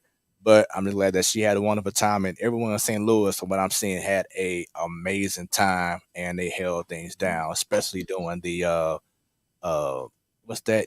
Not the mute challenge, but it's a challenge that Beyonce has also. Oh, Love on Top challenge, in which she has everyone just singing Love on Top, and they get higher notes, higher and higher and higher. And St. Louis showed out, and Beyonce was impressed. So shouts out to the wifey. Happy upcoming birthday next Tuesday. Of course, we're gonna celebrate as best as we can. And Miss Dub says she heard it was an awesome concert. I know people that went to the Atlanta too. Same thing. It's an awesome show. First day of class, teacher said, "Well, I may have counted this as an excused absence." Joe Bo said during a pre-show that she's going to see the Jonas Brothers on Sunday. So look forward to hearing some reports from that concert. The text B like B, how was she, man? Tell me the truth. How was she acting? So like a kid in high school, like you just said, what Jamie was doing, that's gonna be her, like a kid in high school. This Dub says Lady B has power. Talking about Beyonce. And let's see. Okay. Jonas Brothers albums. Okay. Yeah, vintage vinyl over here. I mean, look at that. Okay. All the albums. Vinyl. She ain't playing. She probably saw I know one of the Jonas Brothers was on Jumanji. Do you see that, Joe? Nicholas Jerry. He was on 1 and 2. Yeah. Hey, I'm telling you guys, get it right. I have seen them probably 7 times, and I've seen Nick separately twice. Wow. Ain't no joke, I'm telling y'all. That's what's up. And then the wifey says, "Love it, Joe." LOL. She got proof, y'all. True fan. Brendan won't let me throw away my very first Jonas Brothers poster. It's in this house somewhere. He won't. I had it since high school, and he feels like I would be upset if I threw it away, which I would be. But I felt like I'm a married woman. Do I need a poster? But he won't let me get rid of it. So thank you, Brendan. I love you. T-Bone, before you go, any last words? Looking forward to this football season, and hey, listen, if whoever's listening right now or watching right now, hey, hit that subscribe button. We need it. All right, that's all. That's the show. There it is.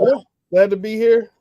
Glad I'll be making time to get on back, and I'll catch up with y'all later. Sounds good, man. Appreciate you, T-Bone. All right. Hey, T-Bone.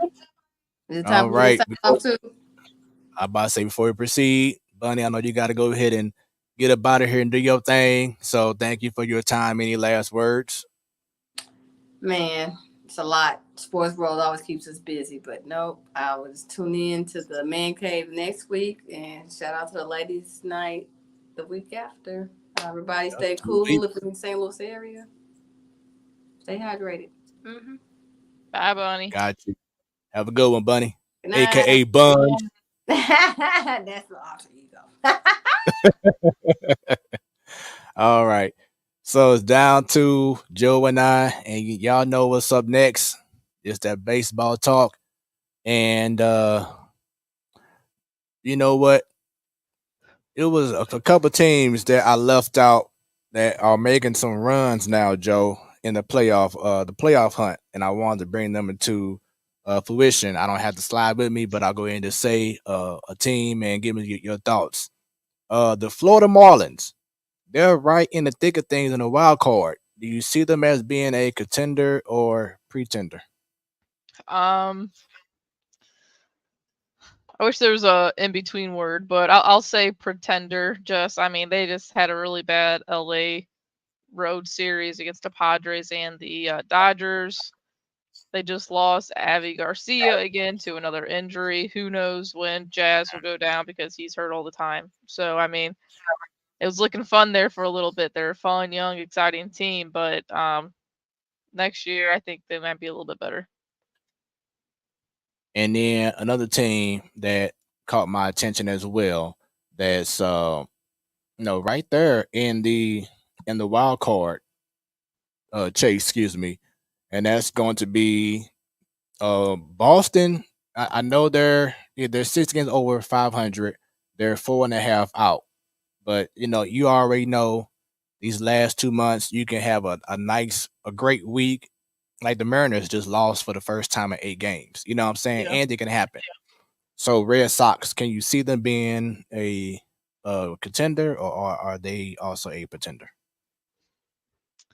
Now I'll say they're more of a contender than the Marlins, and mainly because they've been there before and a lot the last 10 years. Their pitching's been pretty good. Their starting rotation at least, and I don't know, they have some guys in that lineup, Devers, Verdugo, Duvall. They've been all hitting and whatnot. So, and I think they're contenders, especially anyone in the AL East besides the Yankees are contenders. What about the Arizona Diamondbacks? They on a 4-game winning streak, won 8 of the last 10 games. I know you thought I was a little crazy for saying that they might win the division this year, which I still had the Dodgers winning, but I think I had them in a wild card, and they went through a really bad slump right as the trade deadline happened, and now they've been playing some good baseball again. I wish they made more moves for the rotation, but I'll say pretenders for that reason right there. I was hoping if the Cubs were going to be bad, they're going to go out there and get a Stroman or maybe a Montgomery or something like that. But I think they're a rotation piece away from being really good. But I mean, shoot, Corbin Carroll, Ketel Marte, Lourdes Gurriel, Christian Walker, and then Zach Gallen possibly could win the NL Cy Young this year. So they're exciting, and they have one of the top prospects, shortstops. His last name's Lawler. I can't remember what his first name is, but he may make an appearance at some point. They're an exciting team. And Arizona and San Fran, who I brought up last week, they are tied a half a game behind the Cubs. And the third team that they're tied with, who I did not bring up last week, are the Cincinnati Reds. Contender, pretender. They have won 2 in a row, 6 out their last 10 games. Looks like they're trying to find some footing. Granted, they are playing the Angels right now, but they're right there in the thick of things. I have a game out from the second wild card spot. I'm gonna say they're pretenders too. They had that really good stretch there for a little bit, and then they kind of they're one of those teams up there with the D-backs that could not win a game to save their lives right out of the trade deadline. So they don't have a rotation. We've seen in years past. I get worried about the Astros in the postseason with their rotation because they went to the World Series how many times? They're tired, they're exhausted, and it's the Astros have a lot of rookies in their rotation, and they're not used to it. It's the same reason why the Orioles they made one of their best starting pitchers a reliever and put him down in AAA because they're not used to pitching this long into the year and in high intensity situations. So that's why the rotation's just not there yet. But next year, yeah, possibly. I mean, I know we'll talk about the Cardinals here shortly, but Cardinals got their work cut out for them when it comes to this division. All right. So, I believe that's it so far. So yeah, as I said before, you already know teams can get hot, have the one good stretch of baseball, and can overcome a different team. So those are our MLB contenders slash pretenders, part 2, and look forward to seeing the rest of the baseball season. Now going to some Cardinals talk, baseball talk here. Cardinals won today. They won game 3 Woo! of the A series. battle for So last place in the NL Central. exactly. But it's just so crazy because you recall back in the day how we look at the schedule and we see a certain team and it's like, oh yeah, we got to beat them. Oh, we should crush them. Or we should at least win the series. Teams now are looking at us like that team. And that's crazy, especially when you have Arenado and Goldie on the team. But I think about it, like the Angels have Otani and Trout, and look what's going on there as well. But it just is just kind of foreign that now we're that team that people are looking at this schedule like, oh yeah, here come the Cardinals. We should definitely get some games up because this is how bad the team has looked. And it's just really been frustrating, right? Like you said before, how you haven't watched a full game in a long time. I think it was game 1 of the series when your boy Drew Rom pitched and the Cardinals got blown out like 13-1 or 2. Like I had to stop watching the game. I'm like, I'd rather watch preseason NFL football right now than watch the Cardinals play baseball because it's just that bad right now on what we're seeing. And it's funny you say, like, we usually circle names that, like, hey, we should at least win this series. We've had like 5 or 6 series in a row now against very bad baseball teams. Yes. Like we played the Rockies, the Royals, the A's, the Mets, the Pirates, and I don't think we won a single one of those series. Right. That's it's that bad.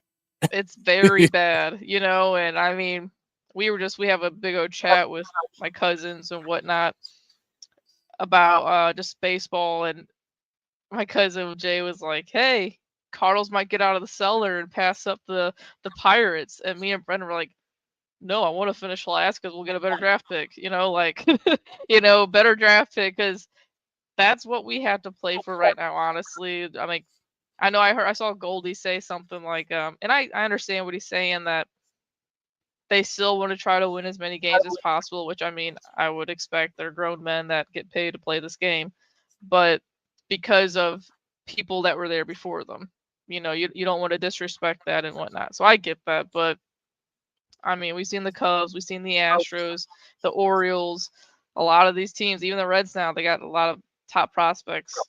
They've all tanked on purpose to get a stud. So, I mean, maybe we'll get a stud out of this. Like that's the only thing I could think of that's positive. And we get to watch some young kids right now like Walker and Wynn up here playing. And the last time the Cardinals won a series was against the Tampa Bay Rays. They won 2 out of 3. That's the last time. And that was August the 10th was when they won that series. So it's pretty amazing because today is the 23rd. And there's a lot of series that happen in which we have not won a series. And it's kind of like after that Rays series, you kind of had hope because you saw Liberatore doing good. You saw some promise. You saw the team actually doing good with men in scoring position. Then you go to KC, split, like you said. Oh, you know what? Actually, I'm sorry. The Athletics was the last series that we won because we won 2 out of 3. I didn't so know I we won that apologize. one. Yeah, right. So yeah, so that's the last series, and that was at home. And after that series, it was kind of like, okay, momentum. But then what happened? You lose the last game of that series against the A's, which you shouldn't have, and then you just lose 1, 2, 3, 4 in a row, just like that. I think of 2 points in the season where I remember myself getting kind of hopeful, Mm-hmm. and then it kind of going down. And the first part was when we swept the Dodgers at home, but right before that we went to Fenway and swept the Red Sox. So I'm like, dang, that's like 6, 7 in a row. Like, okay, let's go. Those are two decent teams right there. And obviously the Dodgers weren't playing good baseball at that time, but they're still the Dodgers. And then we went down again. And then I can't remember who we were playing that we were, beating, but that we went on a nice little like 5-6 game stretch again. And then we had that Wrigley series at Wrigley where that awful call against Burley, that call right there ended our season, I think. Because up to that point, I'm like, you know what? We've seen crazier things happen as Cardinals fans, especially deep in the season. But that call right there, that awful umpiring, I do think that's kind of deflated the team, changed Mo's mind from being buyers possibly to sellers, and that's just a big turning point. Those are the two points in the season that I kind of feel like went up here. It's the Sarah Lanes. Woo wee. Yeah. Now it was a stretch where they played the Nationals and they won the second game of a doubleheader, and then they had 1, 2, 3, 4, 5, 6 game winning streak until that Friday when they lost that game, the one that Burleson got called for a strike. Well, when there's he should have had a walk, but then it was called a strike, and what Could have else walked happened? in a run to tie it, I think, or something. But it's just Exactly. Oh, and it's that was the last time I remember actually feeling emotion about this team. I remember being so pissed off that day. It was a Friday night. Our friends were going over, and I was so mad. And Brennan's like, "Babe, calm down. That should not be happening in a Major League Baseball game." I was just so mad. And then here we are, last place. So, whatever. 2024. So earlier, you was like, "What happened to the offense? What's going on with the offense?" Da, da, da, da, da. So I did some research because I want to see what's going on. And one of my biggest issues, Joe, is hitting with me in the scoring position. So I went online, MLB.com, looked at stats and a couple things that had my attention. So I put in the stats for how the hitters are on our team with men in scoring position. Now, overall, team-wise, I was surprised about this. But team-wise, when it comes to batting average and striking out, we're like half of the pack. So we're like 14, 15 range. So I was surprised at that. I thought it would be much lower in regards to 28, 29 because of what we see on an everyday basis. But individually on the baseball team, I looked at scoring position, meaning runners who are on second and third. And in the strikeouts, your best players. This is where you want your best players to step up and do their job and get runners home. Nolan Gorman, who leads our team, well, no, he did, but now it's Arenado. But he was one of our productive players throughout the whole season. He leads the team with 35 strikeouts. So pretty much, men on second and third, pressurized situations. He leads the team 35 strikeouts. Second, Wilson Contreras. Third, tied with Contreras, Paul Goldschmidt, who won the MVP last year. Right behind him, 29 strikeouts, Nolan Arenado. Right behind him, yes, he's a rookie, Jordan Walker. And then everyone else is around 18 and 14. But those 4 players have been your most productive players throughout the whole year. And it's troubling when you have men in scoring position that they are leading your team in strikeouts when they are the ones who you're rooting for to be up to bat doing those pressurized situations, and you're not coming through. And you hear it on 101 ESPN. I'm sure Al Rabosky has said it. Jim Edmonds may have said it in the post game. But one of the biggest issues I see for the Cardinals is that they lack the pride. Meaning, if some of you always trying to hit a home run all the time with men in scoring position, you can easily just hit the ball maybe to the opposite field to advance the runners over, or to hit a pop-up to sacrifice a man home, But how many times, Joe, have we seen these guys trying to get home runs, or because they want to pull the ball all the time, you get into a double play? That's Yeah, been the biggest issue with this team. Is their approach to their at bats. They're thinking more of trying to hit the home run or grand slam instead of trying to hit one opposite field and just produce runs. yeah. For the Cardinals' sake, I mean, they say it on just about every single broadcast. It's most of their runs come from the long ball this year. But as for just that topic in general, that's just baseball right now, and that's I know Bunny gets on me about liking old school baseball, and that's not me thinking it needs to be exactly how it was back in the olden days, yada yada yada. But you guys can all agree you liked Whitey ball. That was fun and exciting. You'll see teams do that still to this day. Like last night even Maldonado bunted the ball. The catcher had to get it going up the first baseline, and Dubon was on second and noticed that no one was going to be thrown to third, and he ran home. He scored from second base on a bunt last night. Like that should never happen, but that's exciting. And Cardinals don't bunt. Cardinals don't try to move guys over, sack flies, nothing like that. And I think I've said it before. It's just aggravating thinking with all the rule changes this year. I felt like a lot of the rule changes could have helped the Cardinals, but they Right. haven't tried to do anything. Like with the stolen bases and the shift changes and whatnot. I just feel like so much could have been in the Cardinals' advantage. And this is one thing I think is on Ali Marmol is he's not.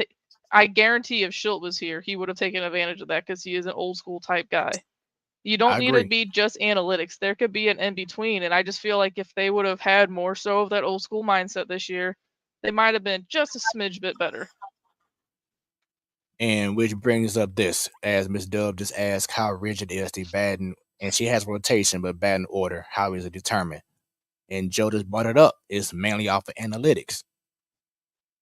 It's mainly off of analytics. It's not about the feel, and that's what's lacking is the feel of that player, how they're hitting, their approach, and it just the lack of, once again, just how you are approaching a batter, a situation. It's too much trying to get launch angle and trying to hit the ball over the wall instead of trying to do a simple thing in regards to advancing a runner over.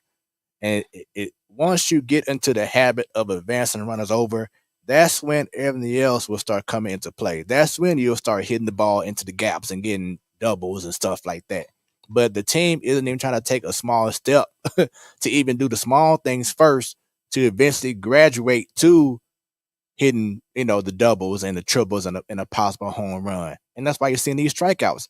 And like, how many times have you seen, and I hate to do this to him, but Goldie, how many times have you just seen him look terrible with two men on in bottom of the ninth inning or top of the ninth inning, pressurized situation, and you see him just swing at bad stuff, or the ball is right down the middle and he doesn't even swing, and you look at him look down, walking back to the dugout after the game is over with, because like you don't have no idea of what your approach. You don't have no idea what to do. It's them guessing.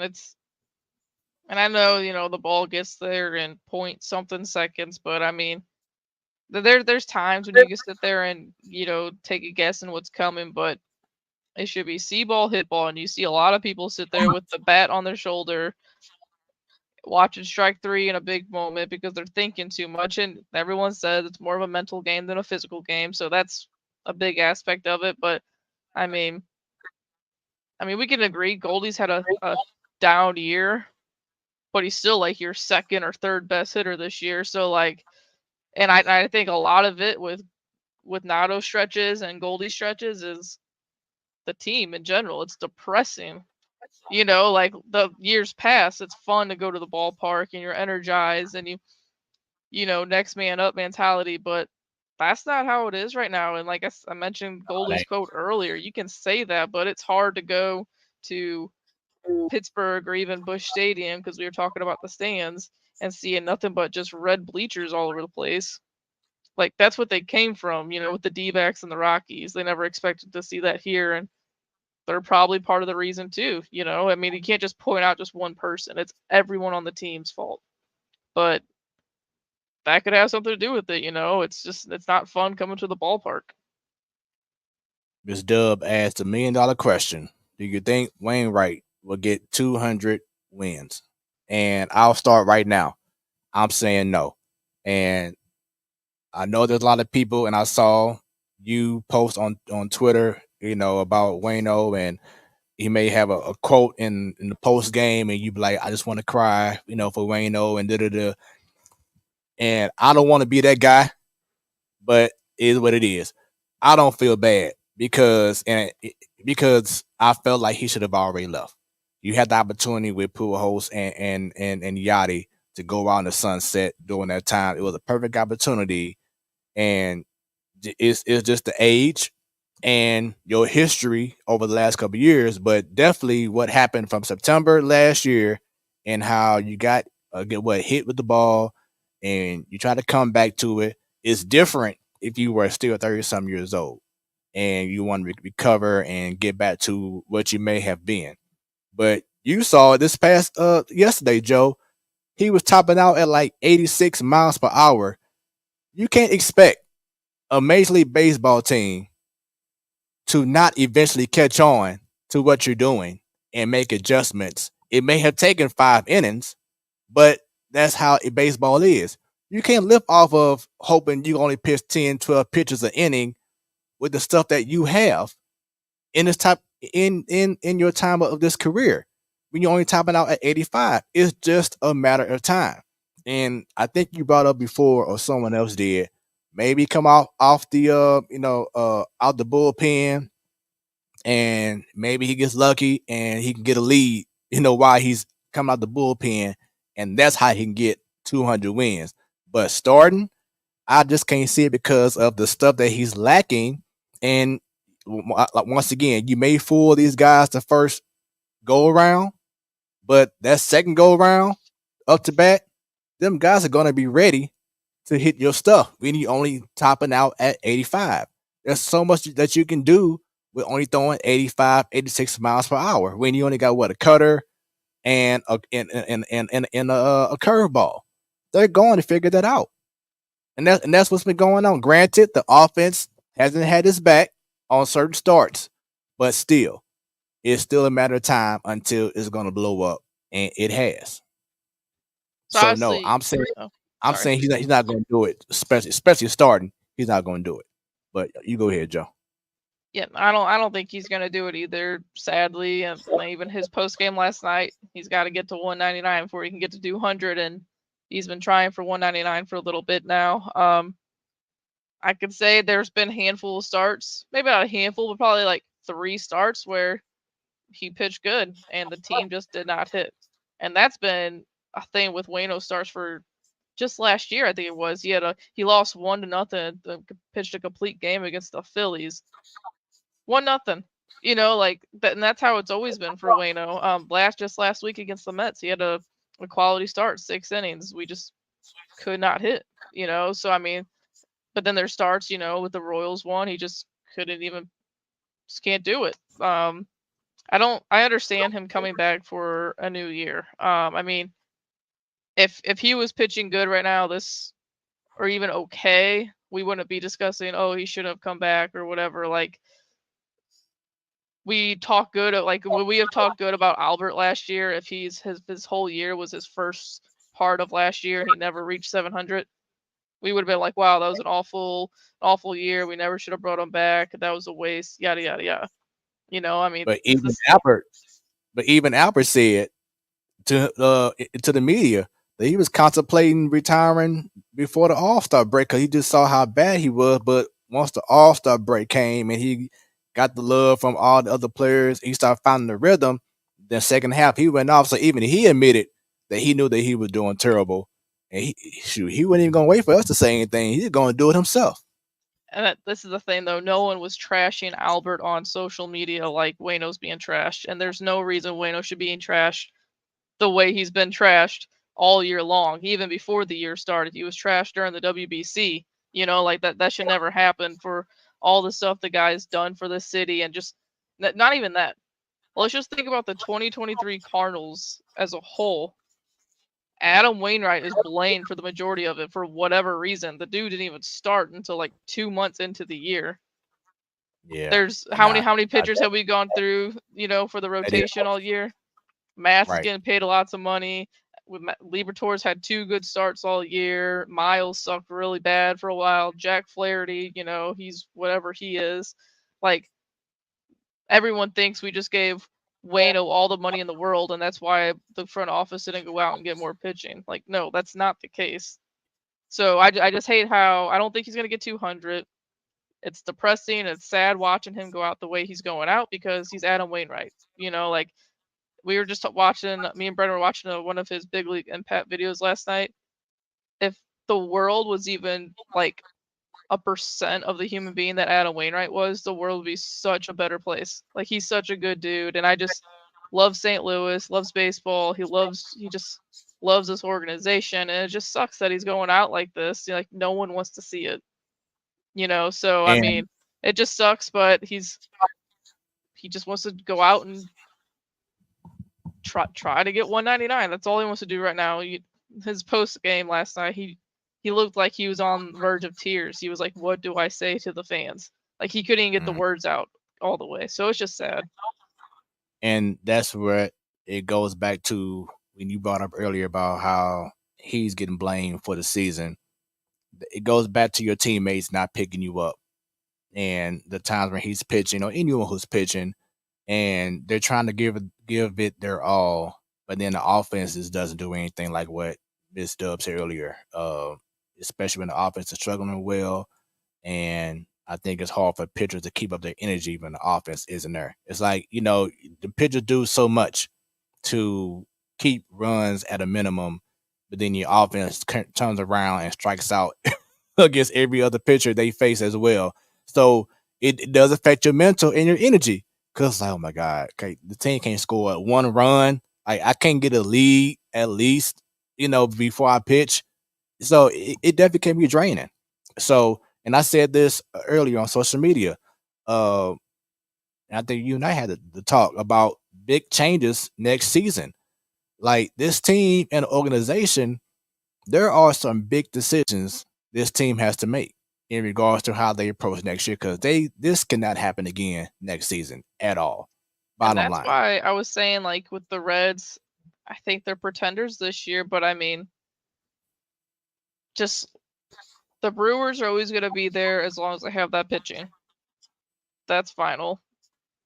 The Cubs have shown, and I think I've said this last week, the 2 guys up the middle with Horner and Swanson, that's a big reason they are where they are. And then obviously Bellinger having an amazing comeback year. And then the Reds, they got all the talent in the world, and they do have good young starters. But now that they've, you know, the front office is finally seeing fans show up to, you know, to see guys like Elly De La Cruz, maybe they go out there and spend some money. Pirates are the Pirates. I don't know what they're going to do. But, like, that's 3 teams I just named that could potentially be good again next year. And me and Brendan were just talking about this. Cardinals could go out and get an Aaron Nola, a Sonny Gray, and Rich Hill, just for, you know, for fun, because he's had a decent year this year. Say they go out and get those 3 guys. I'm still not going to feel confident about it, because again, there's no reason this team this year should be this bad. There's something internal, or guys aren't believing something that's being said. Because there's, even with the rotation we had, Miles, Matz, Montgomery, and Flaherty should have been okay enough to at least be a wild card team with this lineup. Because you mentioned the lineup, like, we're like 5 in on base percentage, OPS, and like slug. Like, we're one of the top 5 offenses of all of baseball. So again, it all comes back down to pitching, but I don't understand why they're as bad as they are. So with that being said, who has been the most disappointing Cardinals player? We talked about Wayno enough, and I can't say Wayno again because he didn't pitch all year. So I'm gonna say between like Helsley and Gio. Helsley last year with the playoffs, and then this year it's blown a couple saves. When he was on, but then Gio, man, he's been brutal. There's a couple games I can point out top of my head that he came in big situations and he just could not do it. Yeah, and as I brought up a few weeks ago, I feel, and he may not admit it, but I feel like the rules affected him as well. The pitch clock rules and everything. I think that has really affected him because once you give up a base hit or a home run, you don't have time to regroup and get ready for the next batter. You got 15 seconds. Let's go. And then what happened? He might throw up another home run, and because he's mentally just not all the way there. So I definitely feel that he's been affected by that. My person, I have to go ahead and say it. Paul Goldschmidt to me has been the most disappointing. He has respectable numbers this season, but we all know he was an MVP last year. He just went buck wild, and this whole season he just has not had that stretch, Joe, where he just took over the team for a week or maybe even 3 games.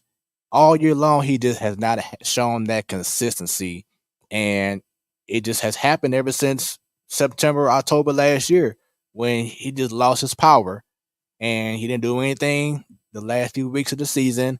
Didn't do anything in the postseason. We know that he is normally a slow starter in the regular season, but he just has not been that consistent guy. In which, remember, I said in the preseason, the 2 players who are vital, who have to step up and do their jobs, was Nolan, Arenado, and Goldschmidt. And Nolan has pretty much done his part.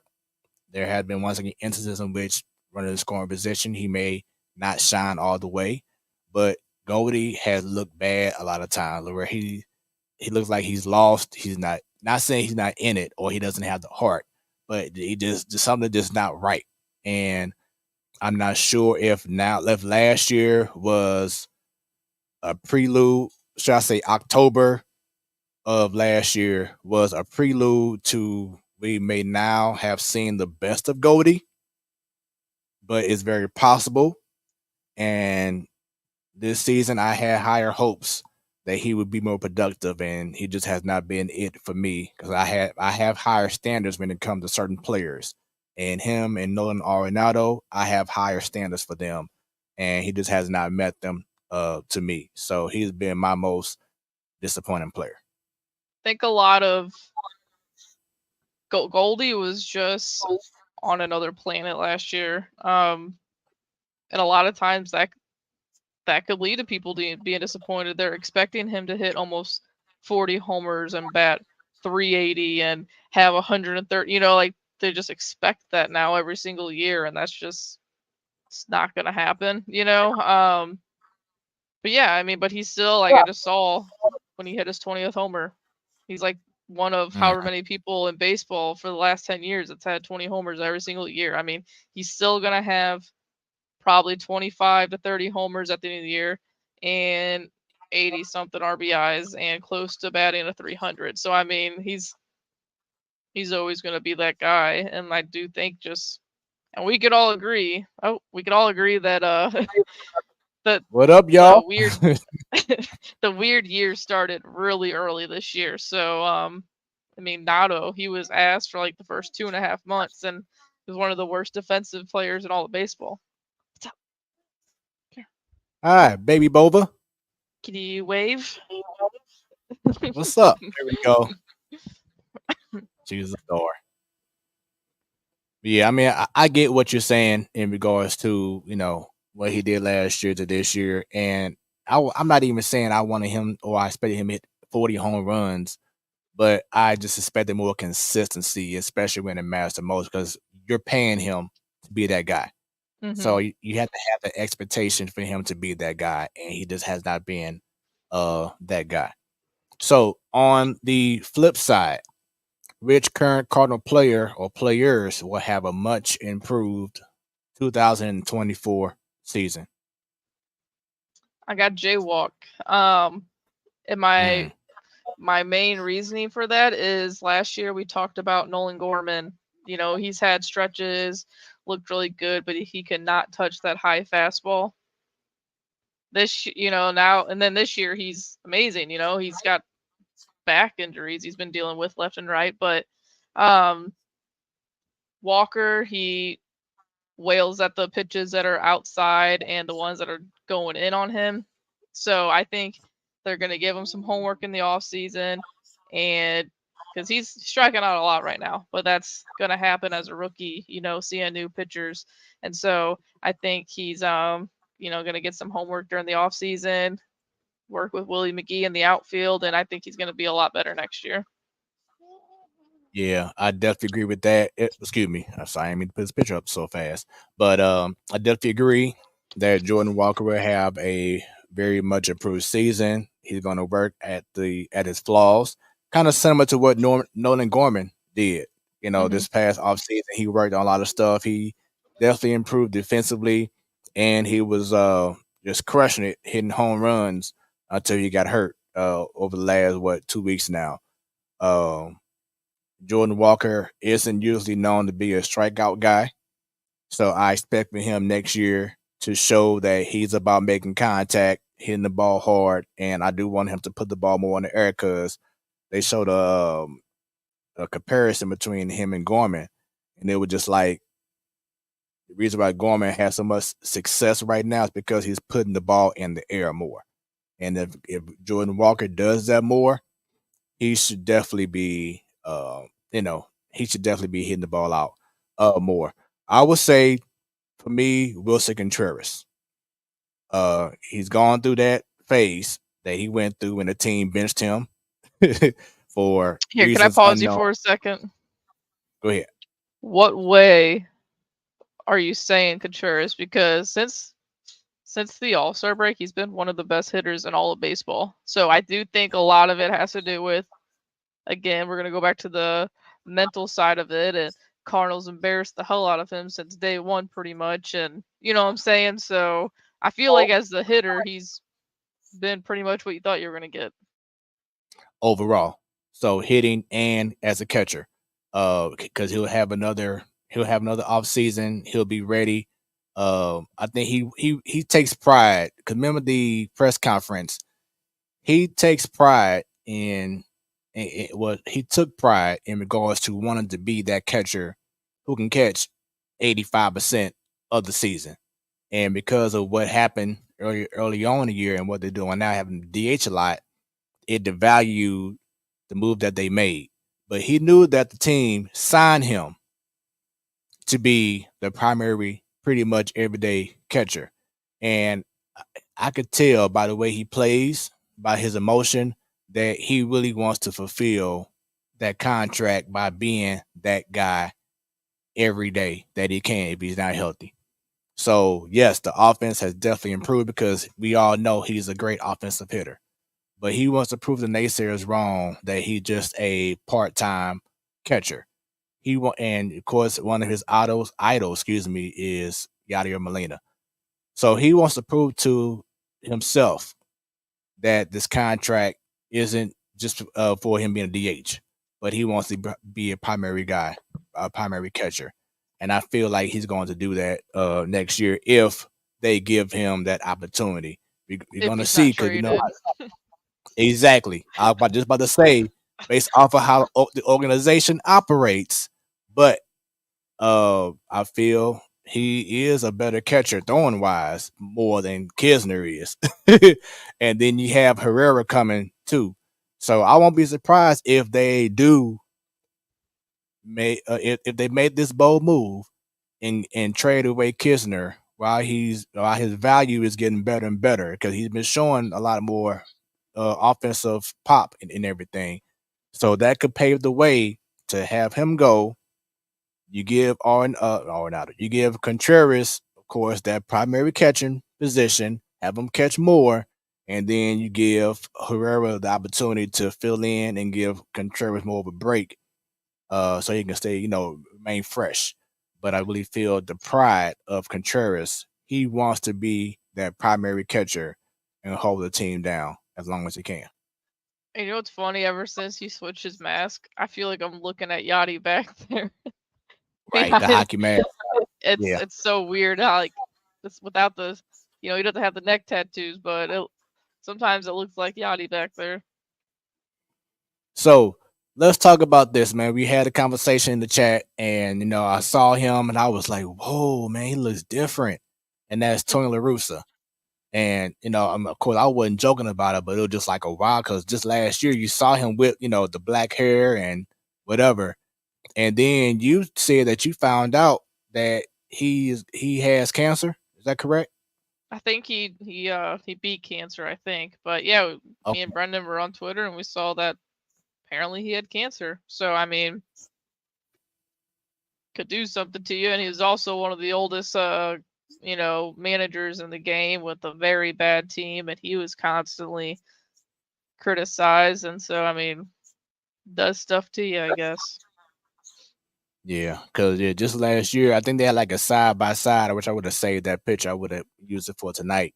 But they had a side by side of him last year with the White Sox, and not saying he was bulky, but he did look like he had more weight on him compared to how he looks on this picture. So we do hope things are okay with Tony La Russa.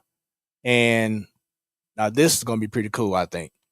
Have the Cardinals found gold with JoJo Romero and Richie Palacios? We know it's small sample size, especially with Palacios.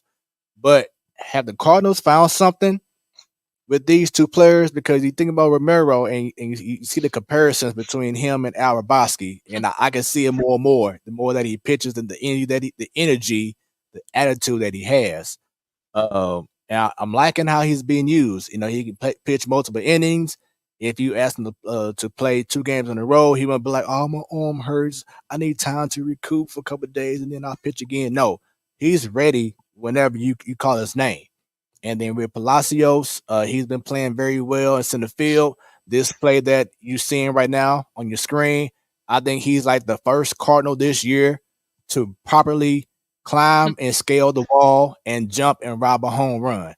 And he's only been with the team for just a week. But everyone else, they act like they don't know where the wall is. They miss time they jump. They don't climb the wall.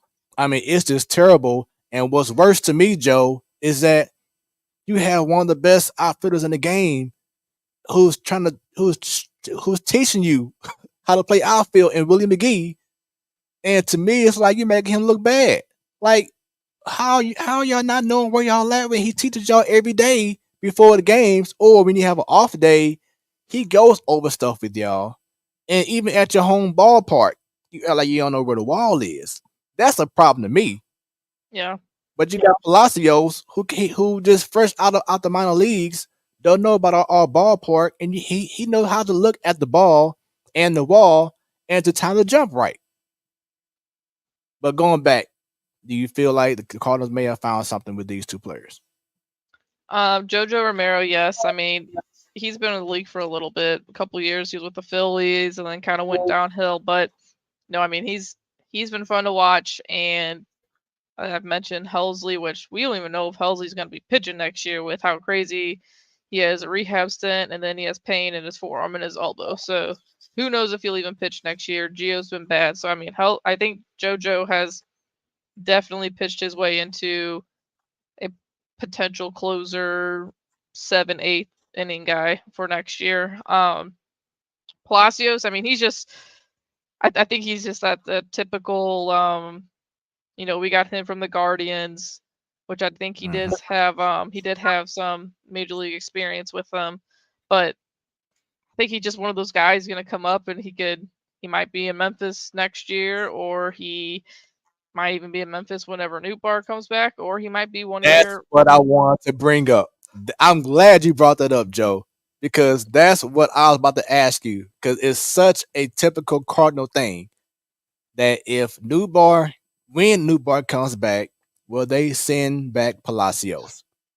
I would almost be okay with sending Burley back. I mean, which you should be able to. He's not a rookie. He's a rookie. He's been up here all year, but I mean, he's struggled a little bit here, and he's a left-handed bat, just like Palacios, and Palacios can play center field. So I don't. And then, Yeah, so I don't know. I don't think anything like crazy is gonna happen with Palacios. I think it's just a nice little story. He got to play with against his brother this week against the Pirates, and a lot of family from Puerto Rico here. But I think he's just gonna be one of those guys as a fourth, fifth outfielder, and I do think I know I've talked bad about BK before, but BK mentioned Victor Scott. He might potentially be one of the guys that's your center fielder of the future. He's only in Springfield right now, but we've seen, I mean, Jordan Walker didn't play AAA until he got sent down from the majors this year. So Victor Scott might be that guy that's your center fielder of the future, and maybe you ride with Palacios in the meantime. and last but not least, the debut of Mason Wynn was last, I believe, Friday against the Mets. He's been playing a couple of games now. Your overall thoughts on his play and what he brings to the team? He's been fun to watch. The range and the arm we all know about, obviously. I like seeing him being able to beat out those little dribblers in the infield, and I just think once he gets his footing down, he's going to be an exciting player. I think I mentioned this before. His swing with his lower half reminds me of Dansby Swanson, and if Dansby Swanson's also a very good defender, so if he could be a Dansby Swanson type player, then yeah, I mean, shoot, I think we'll be in good hands with him for 6-7 years until he's a free agent or whatever. But he's fun, and they're like, I think Kerry Davis was saying on the radio, he picked number 0 because he wants his number on that wall whenever he's done. So, yeah, he looks like he just looks and sounds like a ball player. Yep, totally agree, man. Just love that he's on the team. I actually do like him being in the ninth hole too.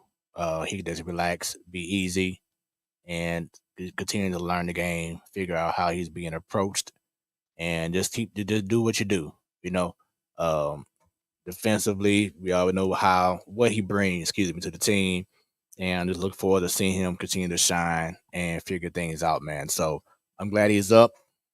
He should no longer be worrying about minor leagues at all. He's up here and make a name for yourself and make sure that no one else takes the number 0 for the rest of Cardinal history, bottom line. So I'm definitely excited about that. And something else that I'm excited about, saw this past Sunday night, late night, and that was St. Louis City SC. They came back after been off about a month due to a break in the MLS, but they came back and defeated Austin this past Sunday. They won 6-3. It was an amazing game. It was, of course, a scorcher out there. Temperatures was crazy Sunday night. So shouts out to the fans who went out to City Park. I mean, like look at the sweat and how the shirts are just drenched, shirts and shorts. And I think like once the game ended, one of the players just laid on the grass like, it's Parker. Yeah, Tim Parker. He was just like, there you go right there. But he was like, man, it's over. We did it. But St. Louis City SC right now is leading the Western Conference by 7 points, something that no one expected. They are official, and they're close to being the best overall team in MLS. And I was definitely impressed with Samuel Adeniran. He pretty much came in to take the place of Klaus when he got hurt. And he had 2 incredible goals this past Sunday. And even before then, he was doing some things on the team. And I'm liking the direction that this team is looking. I don't know all the players' names yet, but I'm learning. But from what I saw this past Sunday, even when Austin tried to make a run and come back and start getting to 3 deficit, then 2, then Sam and other guys make which will get a goal, and all of a sudden, okay, crisis averted, we're good to go. They made things happen. So I'm really liking the direction of this team. Joe, what are your thoughts in regards to seeing them back? And I believe that Klaus should be back next game as well. Oh my even more goodness. fire. That would be amazing. I miss Klaus. We all know how much I love Klaus. If I ever buy a jersey or whatever they call it in soccer, that'd be the one I'd be getting. But no, I mean I was thinking about it when you're talking is they're a team that has nothing to lose because no one's expecting them to do anything. And I think that's why they're playing good. If that makes any sense whatsoever. They're just going out balls to the wall and just trying to make a name for themselves, and they're doing it. So can't wait. I mean, soccer is a very long season. We learned that like our first time talking about City. So hopefully we'll be talking good about them until December and whatnot, and talking about hopefully playoffs.